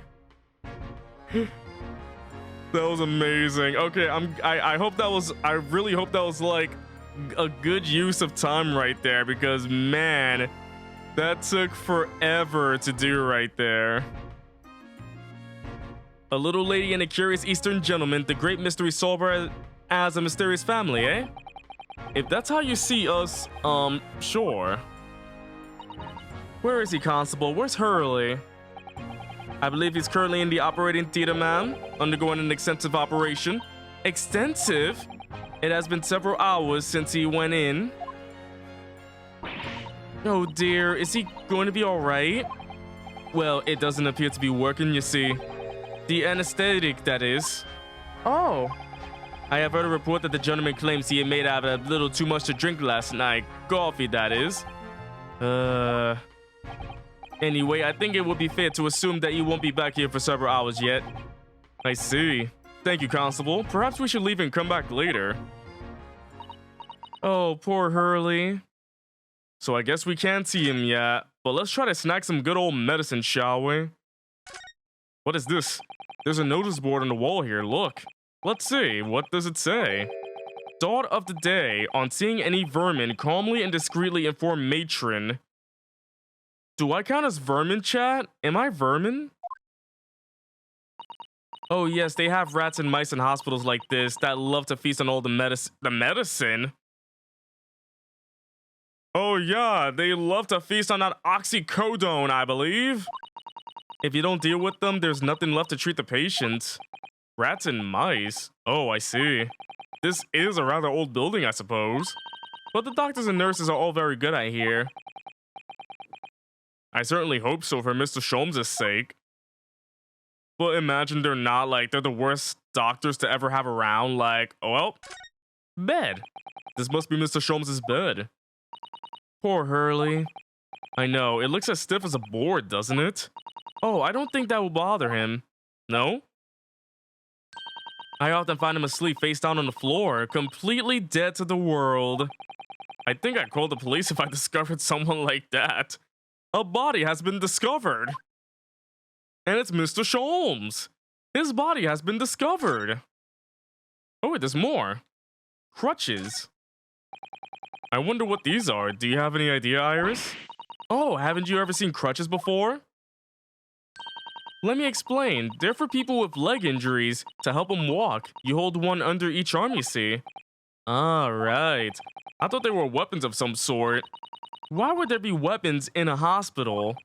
I thought maybe a fighter had been injured in a battle contest and been brought here along with his weapons. If rats and mice aren't allowed at a hospital, where did they get medical care? At a veterinarian. How you doing, Alex Gamer? That's surprisingly plausible. So remember, crutches are a weapon no matter what anyone tells you. They are weapons. Now let's go to prison. I can't wait to go to jail. By the way, chat, even though the stream says it's been running for about 20 minutes, I have been going on for the past hour and almost a half because OBS crashed. My OBS crashed and I don't know why. It has been crashing a lot. I'm gonna try to see if I can fix that after the stream so it can stop crashing. It's really bad. What about Mickey Mouse? What about Mickey Mouse? Is he human or mouse? Gina. Hello, Gina. Oh, she's got the gun! Get out! Mr. President, duck! This is me when Gina brings out the gun.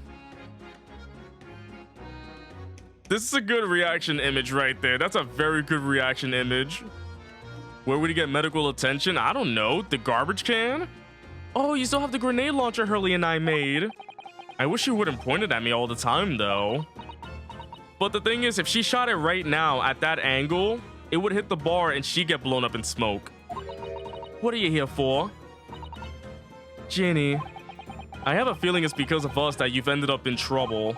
So we were thinking that we might be able to help you. Well, you can't. Sorry. You erred. Get lost. Don't be like that, Ginny. I know you didn't do it. You never shoot someone. I just know you wouldn't. Even though she shot a grenade launcher during court and caused a big panic. So she did shoot people, just not in the way we thought it would happen. You think you know me? Pull the other one. Oh, you ain't got the first idea about the likes of me. I'm a thief. I pinch people's purses when they're walking down the street. That's how I get by. And if I saw me chance, I sneak into a pawn shop any day of the week. Just to see what I can lay me hands on. Get it? That's the kind of person I am. But Ginny, I'll be in court tomorrow where they said some cove came by before and said he'd be a lawyer for me or the like. Said it was my right or something. Oh yeah, Blazing Eyes, of course they let weapons in jail, of course. I'm a weapon, and they put me in jail. Let it be known that I have not gone to jail. Let's hope that does not happen, alright? I'm just gonna knock on wood. Hopefully I don't end up in jail. Right, chat? You're not gonna let me end up in jail, right? If police come, you will defend me to the death. Or else, I will be deaf in the ears from blowing my ears out. But I told them to get stuffed. I don't need no lawyer. I don't need no one. She couldn't be staring at me anymore, obviously, if she tried. Why are you being like this, Ginny? Why is she being like this? By the way, would you like to see my armband? Would you have a look at That's strange. Where's my armband gone? What's the problem? Something wrong? Don't suppose you're looking for this? Yes, but how and when and how again? I got a talent for it, haven't I? Diving. That's bordering on black magic. And it makes what I was about to say about my armband seem a little dull. So what do you want to tell me about it then? It's boring, apparently. By the way, chat, now that Thanksgiving is over, has anyone set up a Christmas tree yet or about to? I don't understand, Gina. Why did you send the public defender away? He wanted me to sign some papers, representation papers or something like that. It's all gonna be rigged anyway, the whole trial. They'll pin it on me because I'm a kid. That's what grown-ups always do. Why do you think that? Because that's how it's always been for me growing up in the back slums. Me whole life. Man, you already got trees set up and I don't have a tree at all. I think, yeah, my roommate Dana brought a little like tree, so I don't know where that's gonna be set up, but we have a little tree. If you do what the grown-ups tell you, it'll get your mates dragged off by the coppers or worse. I've had it happen to me before and all. Been sold out and nearly snaffled on the back of it. You can't trust no one, that's the point. Soon as you do, you're gone to grass, dead. Gina, listen. The flip is Potterer season. Forget it. Ginny, don't you trust Runo? Nah, I don't. Oh. Look, I ask you nicely now. Just leave me alone. No, we're gonna keep talking. What happened? Will you tell us what happened, Gina? Last night at the pawnbrokers. There's nothing to tell. I figured it'd pay me, so I broke into the place and started going through the storeroom. But the old bloke walked in on me and you know the rest. He shot himself. But why, Ginny? Why would you do that?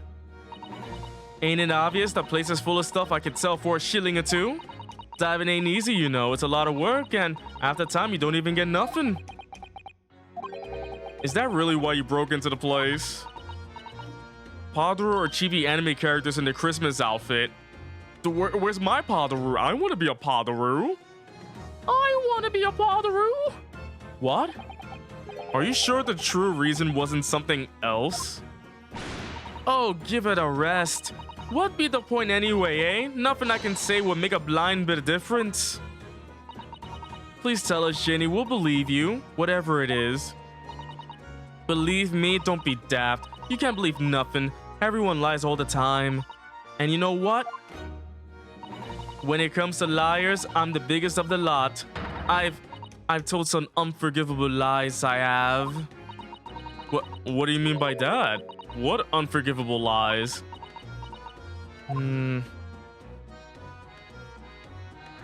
Unforgivable lies. Hey chat, do you think I tell unforgivable lies? And if I did lie, what did I lie about?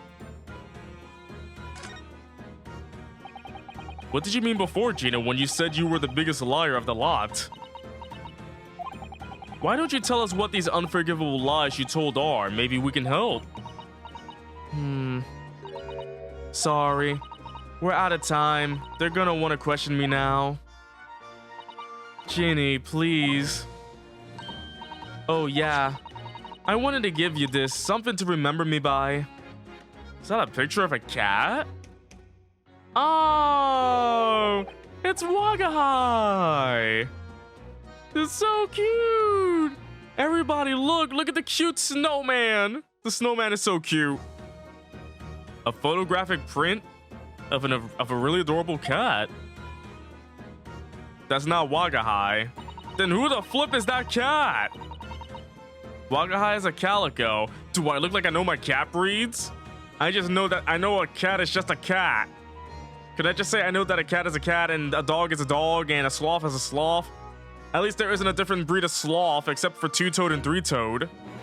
I found it in one of the pockets of this coat. Ain't no point me having it. I wonder what a little photograph like that was doing in a pocket of that overcoat. Anyway, isn't the Sailor Moon cat black? No, there's two different cats. One's black and one is white. Artemis is a white cat. The other one is what's the name? There's two cats and they're both different colors, but hold on. Sailor Moon cat. What's the first one? The name Luna. It's Luna and Artemis. Luna and Artuna. Anyway, don't bother coming again. Bye. You never watched Sailor Moon? Me neither, but I've seen the Sailor Moon out of context account of the dub, like the first ever dub. It is hilarious. It's crazy hilarious. Oh, Jenny. The white cat photo. Alright.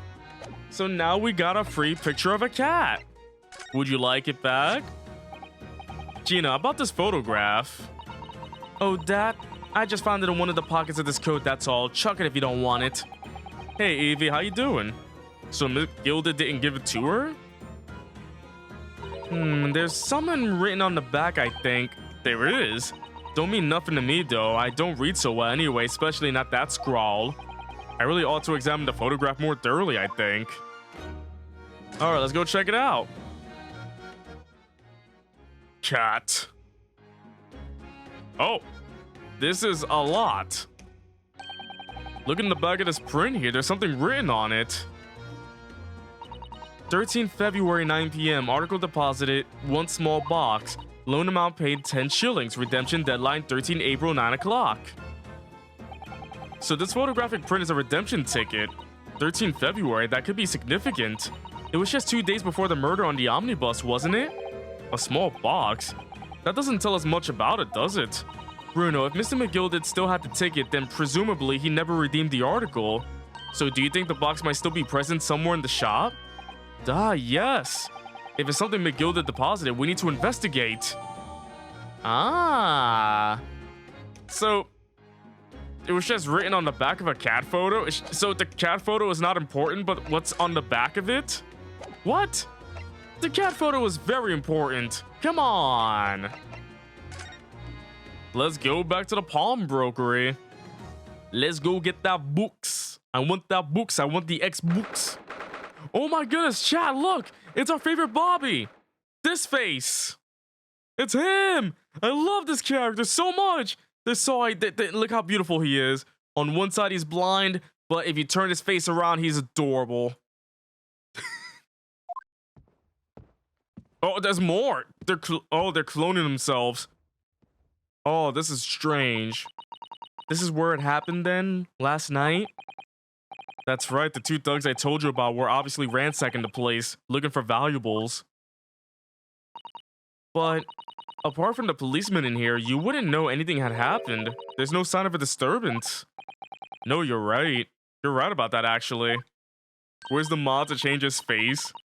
Imagine there's only one mod for this game, and it's only to change their faces to actually give them eyes. Because right now they're blind as a bat. Because tell me, how can he read that? He's blind. He can't read that book. He's like, yes. I can't read. That sign can't stop me because I can't read. In fact, if anyone, it's the police who seem to be the ones doing the ransacking. I know what you mean. They're like a gang of organized criminals all dressed in black. Like, that is very timely even today, though. They are like a gang of organized criminals. Oh, I heard that. Oi, what's all this then? It's Gregson. Oh, Inspector, good morning. I suppose I ought to thank you for your vigilance last night. We got to the scene before it was disturbed, at least. Shame you let the two rogues get away, mind. Yes, I'm sorry about that. Sorry I didn't want to get shot. I thought you assigned extra men to the beat around here, Gregsy. Now look what's happened. Hurley's been injured because there weren't enough police on duty. Your ladyship! No one told me you were coming. I expect you to take full responsibility for what happened to Hurley and see he has the very best medical care. Of course, your ladyship, the very best doctors in the capital are attending to him as we speak. And I don't think it's Runo's fault that the rogues managed to get away, is it? Chasing criminals is the police's job.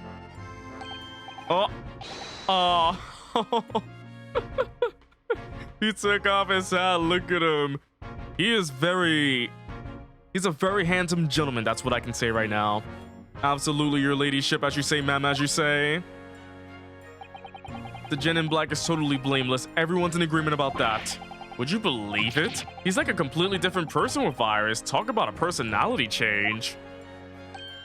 Oh, where are me manners? Are you thirsty, your ladyship? Perhaps you'd like some juice? Some nice refreshing fruit juice? I love this Gregson. What the heck? I love Gregson so much. Oh, why? Are you thirsty, Gregsy? I have some of my special herbal tea with me, if you like some. He just got the teacup with him. Where'd the teacup come from? Did he just pull it out of his pocket? Ah, lovely to very much. That really hit the spot, your ladyship. I don't even recognize him like this. It scares me. And then he's back to being serious. Hey, you want to see this ticket?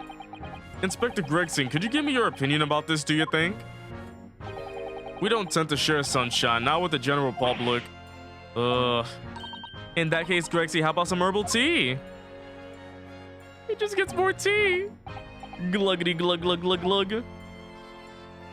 That's me every stream. Well, almost every stream when I drink my tea. Ah, lovely.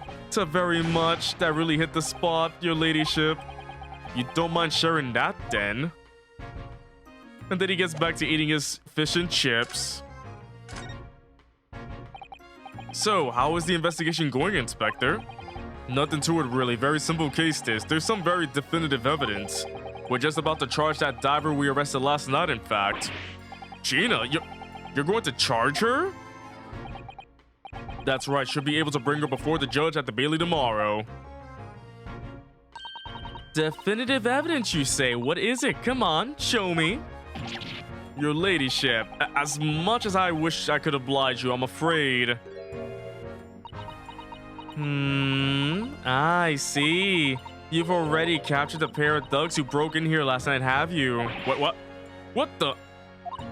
And you're going to put them on the stand as witnesses, are you? How could you? How? How could you possibly know that? I had a feeling, that's all. Remind me never to try to keep the secret from Iris. So you've arrested the two men who shot Mr. Holmes, have you? Well, yes, they were rounded up pretty quickly by the lads on the beat. And Miss Lestrade is being held at the prison? She should be. That's assuming she hasn't lifted the key from the jailer, of course. Wait, so if they caught the guys, what's going on now? Doesn't this place take photos or anything? Can you tell us anything about Mr. I mean, I know it's every 30 minutes, but it must have happened at least once. Can you tell us anything about Mr. Sholmes? What's his condition? Sorry, I'm not at liberty to divulge that info. Scotland Yard matters are strictly confidential. Well, I know he's being operated on as Saint Sinners. Why can't I see him? I'm family, you know. I'm terribly sorry, your ladyship. It's the hospital's policy. No visiting at all. Oh. The bullet must have hit an artery in his midriff. He's lost a fair bit of blood. Oh no. He didn't seem too bad in the first hour or so, but a hemorrhage like that is enough to make even the one and only Sholmes pipe down. Mr. Sholmes is a human like the rest of us, you know. Well, anyway, he's having emergency surgery right now. They gotta stop that bleeding. But he will be alright, won't he? They'll be able to make him better? Of course, your ladyship. He'll be right as rain before you know it. Really? How do you know? How do I know? Because, of course... Ah, yes, because Mr. Sholmes is such a great detective, that's why. We better pray the doctors have a better grasp of what's needed to make someone well again. Oh dear, please don't die, Hurley. I'll report to your ladyship the moment I hear he's out of the operating theater. Thank you, Gregsy. Big ol' Gregsy. I couldn't help noticing, Inspector. What? Out with it, sunshine. Well, there seems to be a marked difference between the way you talk to me and Iris. Watch this all, Sonny. I'm a copper and we don't go in for favoritism. But he's right, you do treat us differently. It's cause of those adventures of Sherlock Sholmes stories, that's why. Oh. I crop up in them, don't I, Inspector Tobias Gregson? Oh, well, yes, because you're an acquaintance of Hurley's. What did you write about the Inspector, Iris? I don't remember, really. It was one of Sholmes' lines. Gregson is the smartest of the Scotland Yarders, is how he put it. Oh, did I write that? And you know what that one line did for me, eh? The very next month, my pay doubled. Doubled, I tell ya. Oh, that's amazing. Oh, because everyone at the yard reads them. They read all the Sherlock Sholmes stories. They even set up a fan club for me. Of course, that explains everything. It was around that time that you became such a toady to me. Can you blame me? All it takes is one bad word from you and Sholmes could change his tune about me. Gregson? No, the great detective will say. He's getting quite overrated these days. Think what would happen to my salary if that came out in print, eh? It'd be as low as Gumshoe. By the way, who is Gumshoe? He doesn't exist at this time. The whole thing gives me the willies. I can't tell you how many nights of sleep I've lost to worrying about it.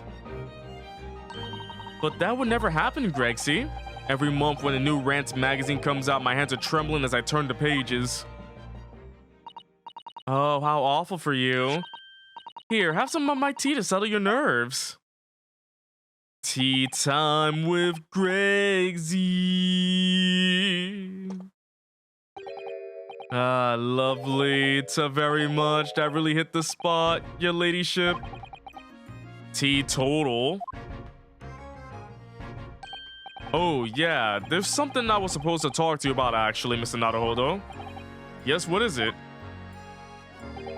I've got an important message for you. I clean forgot about it until now.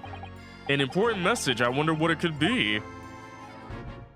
Is it from Susato? Is it from Sus 80? Are you going to tell me what this important message is then, Inspector? Yeah, it's about that young lady who's normally by your side, your assistant. Ah, dear Susie, is she alright? She's at the station, isn't she? Being questioned, I believe? Nope, not anymore. She had to head off. Head off? Where? To Lord Strongheart's office, of course. He summoned her. Ah, yes, of course, I forgot about that. One of the whipstocks took her there in her yard carriage after we finished questioning her. but she asked us to tell you she didn't have the fare for the return journey and to go and meet her there. Ah, she's got a nerve using Scotland Yard as a bloomin' messaging service. I see. Well, thank you for passing that on, Inspector. Why did Susie have to go and see the Lord Chief Justice? She didn't tell me, but I better head over to the office to fetch her straight away. All right, let's keep going. I gotta find out what the heck is going on right now. Things are getting quite crazy. Very, very crazy. I'm hunting rabbits. I'm gonna go hunt a perfect one. All right, here we are in the Gears of Time. This is where the Gears of Breakfast crew is at, making their next Hat in Time DLC. This is what they do. This is their office, I betcha. Full of gears. Yes. No matter how many times I come here, I always get the same sense of oppressiveness somehow. Do you think the place is oppressive? I think it's normal. How so? I mean, look at that suit of armor over there. You can't take that seriously, can you? Maybe it thinks the same about you. So everything is clear with regard to tomorrow's arrangements, I trust? Yes, thank you very much. Oh, yep, it's those two talking. There they are, Susato-san and Lord Strongheart. I wonder what they're talking about. They both look very serious. Very good. There is nothing further to discuss. You may return to your lodgings. No doubt you have much to do in preparation for your return to your home. Return to your homeland? Wait, what did he just say? Your return to your homeland? Susato-san! Oh! Oh, Mr. Naruhodo. What was that all about? Ah, Mr. Naruhodo, thank you for coming to collect your colleague. What's this all about? Why were you talking about Miss Usato's return to her homeland? And tomorrow? Tomorrow? But what about Ginny's trial? You mean she's been formally charged now? Oh dear. What is going on here? Gotta find out right away, returning to our homeland. Miss Usato, what's this all about? Oh, please don't concern yourself, Miss Naruhodo. It's only me going back to Japan. But why? Your life here can continue just as That's not what I asked. What happened? Why are you leaving? It's my father. He's fallen ill. Oh no! Professor Mikotoba? Oh no! Professor Mikotoba dying what? See, what the heck? If I may. Yes, sorry? You must be the defendant, Ryunosuke Naruhodo, I believe. Yes, that's right. My name is Yunjin Mikotoba. I'm a professor of forensic medicine at Yume University. We received an international telegram from the Empire of Japan informing us of the news. 10 days ago, Father collapsed with a fever. The cause is apparently unknown, and it seems he grows weaker day by day. I don't believe it. As you are aware, the voyage from here to your country's capital, Tokyo, takes some 50 days. I thought it would be prudent to hasten Miss Usato's departure as much as possible. Yes, absolutely.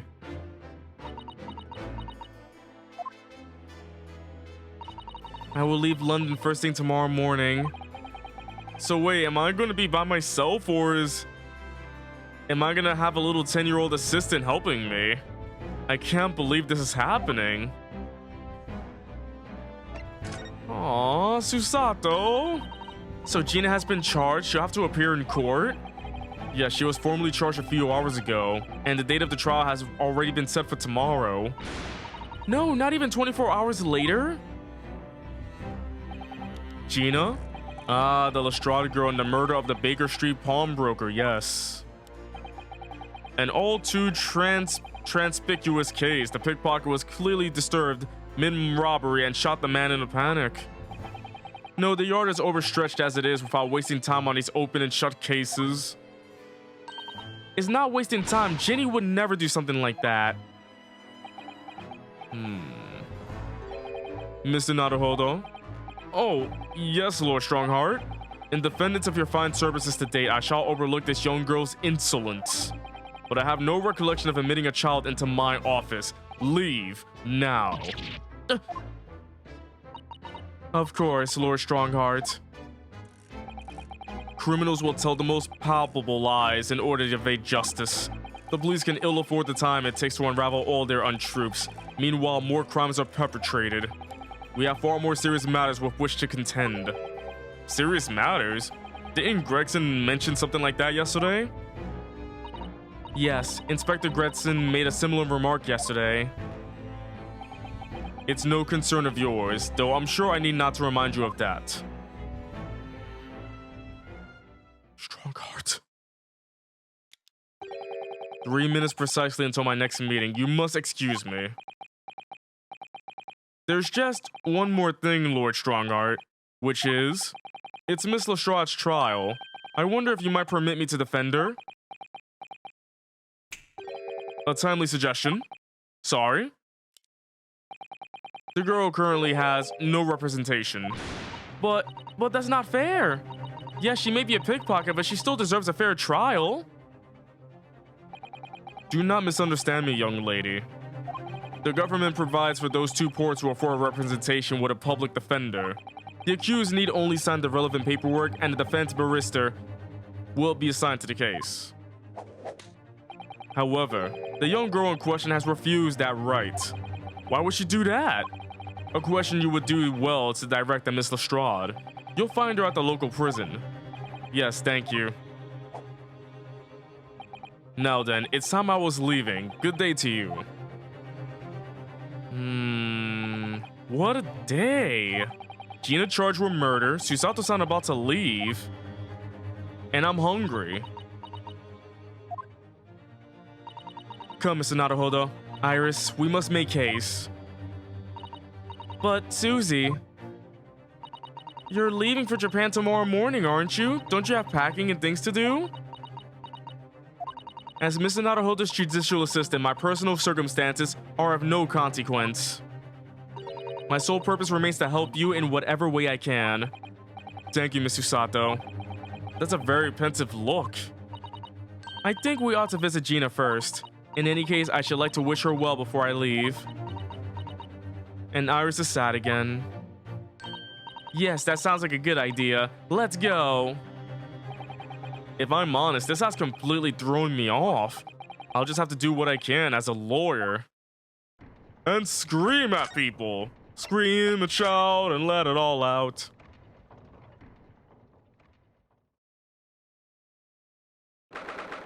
Gina. Oh, Gina. Ah! Hello again, Gina.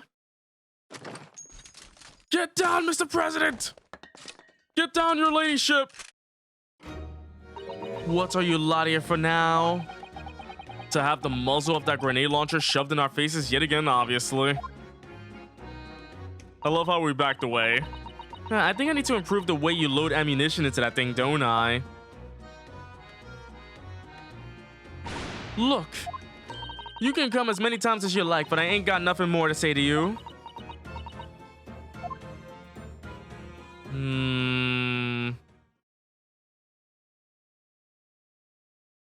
Gina, I wonder if you might hear me out. There's something I'd like to say. What? I'm so sorry to say that I must reluctantly bid you farewell. Farewell? Tomorrow I must begin my journey back home to Japan. I fear we may never meet again. Oh, right. I've had the pleasure of meeting so many lovely people here in London. I have so many wonderful memories. And yet, as things stand now, it will be a glum parting indeed. Poor Iris is so miserable. Susie. Well, Well, that ain't my business. Both Iris and Mr. Naruhodo believe you to be innocent, Gina. They put their faith in you. But somehow you can't find it in your heart to put your faith in them. Yeah, that's right, I can't. What of it? It grieves me greatly to say goodbye to my friends when they are so clearly unhappy. Because of you. What? It's my fault? Yes, it's your fault. So I have one final request, Gina, before our paths never cross again. Right here and now, I want you to show both of them that you don't deserve the faith they invested in you. Only by doing that will you truly be as alone as you claim to be. What are you talking about? What do you expect me to do, eh? You told us that everyone lies. So prove it by admitting one of your own untruths. What about what you said before, Ginny? You said something about unforgivable lies? You must tell Mr. Naruhodo and Iris the truth now. That is my last request before I leave. My last request as a judicial assistant. No, I can't. Whatever these lies are, they're obviously weighing very heavily on Gina's mind. Gina, I could be wrong, but is it something to do with what happened 2 months ago? Something about that trial? The one in which Magnus McGilda was acquitted. The case of that mysterious murder that took place inside the omnibus. You were called as a witness by the prosecution. Is that what this is about? Yeah, you're right. Because in that trial, I lied. I lied like you wouldn't believe. Will you tell us about it now? Oh boy, we're about to learn something. Like you said, it all happened 2 months ago. The coppers got hold of me and shoved me in the witness stand. And based on your testimony, Mr. McGilda was declared innocent. Yeah, well, the thing is, I lied about a whole bunch of stuff. I knew it. What sort of thing did you lie about? I was hiding under the seat that night. That was the truth.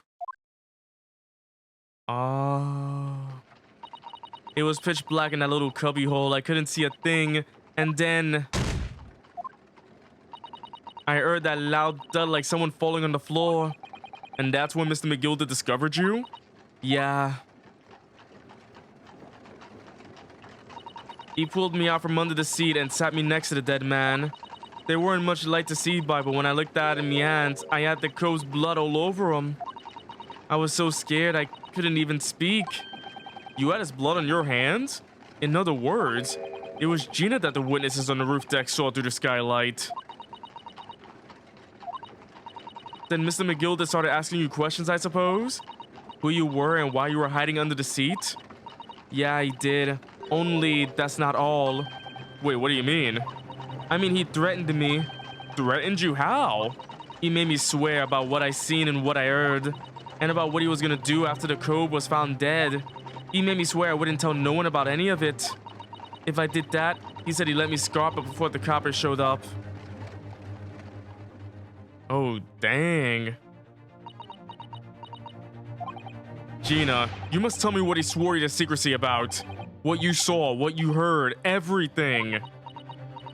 Plus he's dead. What is he gonna do? Oh boy.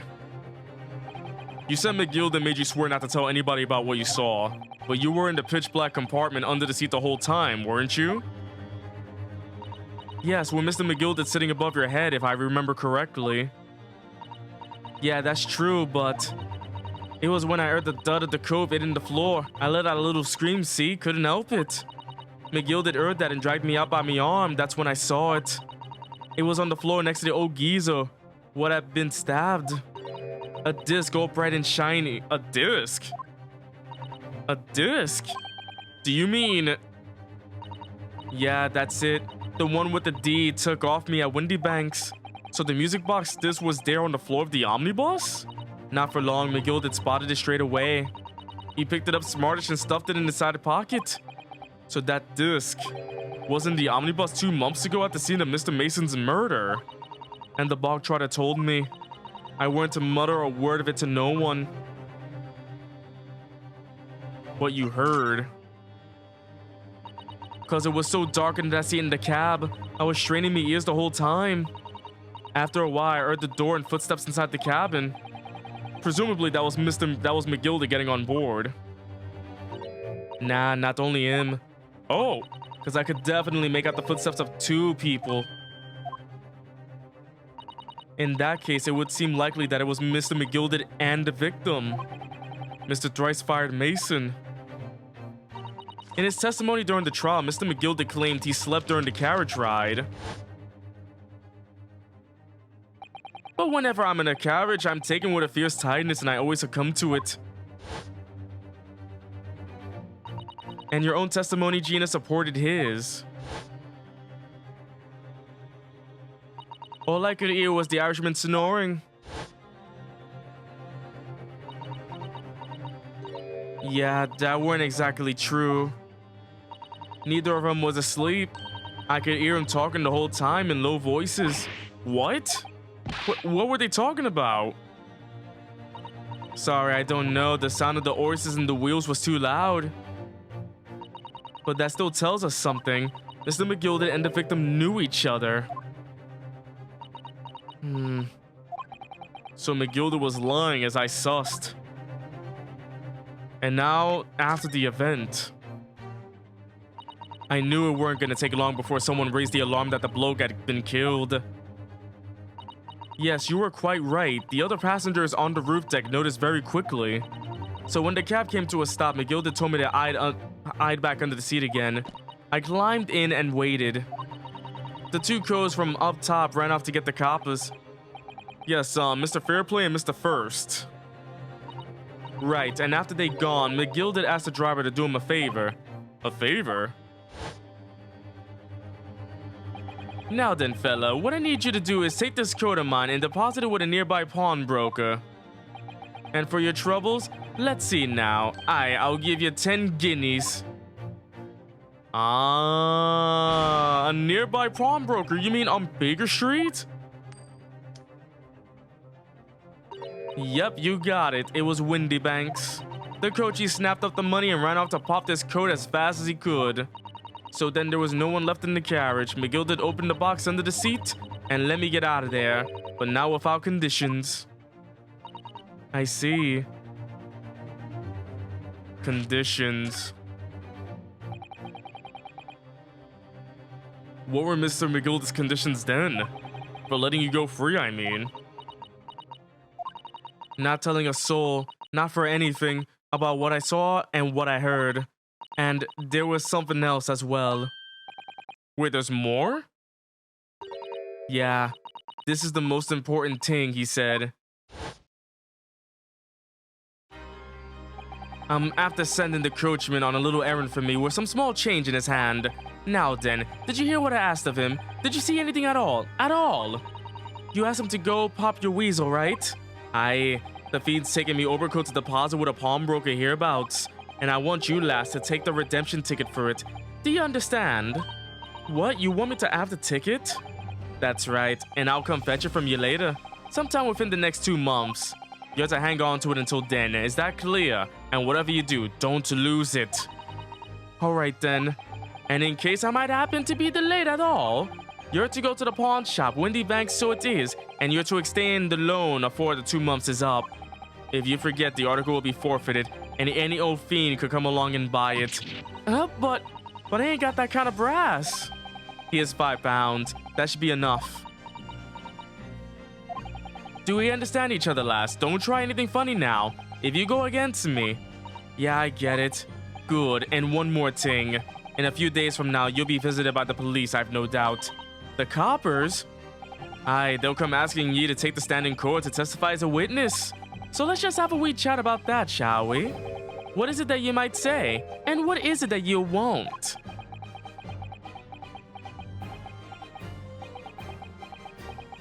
McGilded. It's a good thing he burned up in that carriage. He is a big old bona fide joiky joik.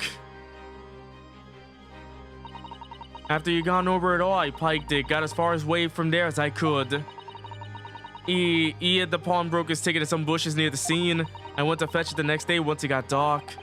So McGilded planned it and coerced Gina into giving false testimony.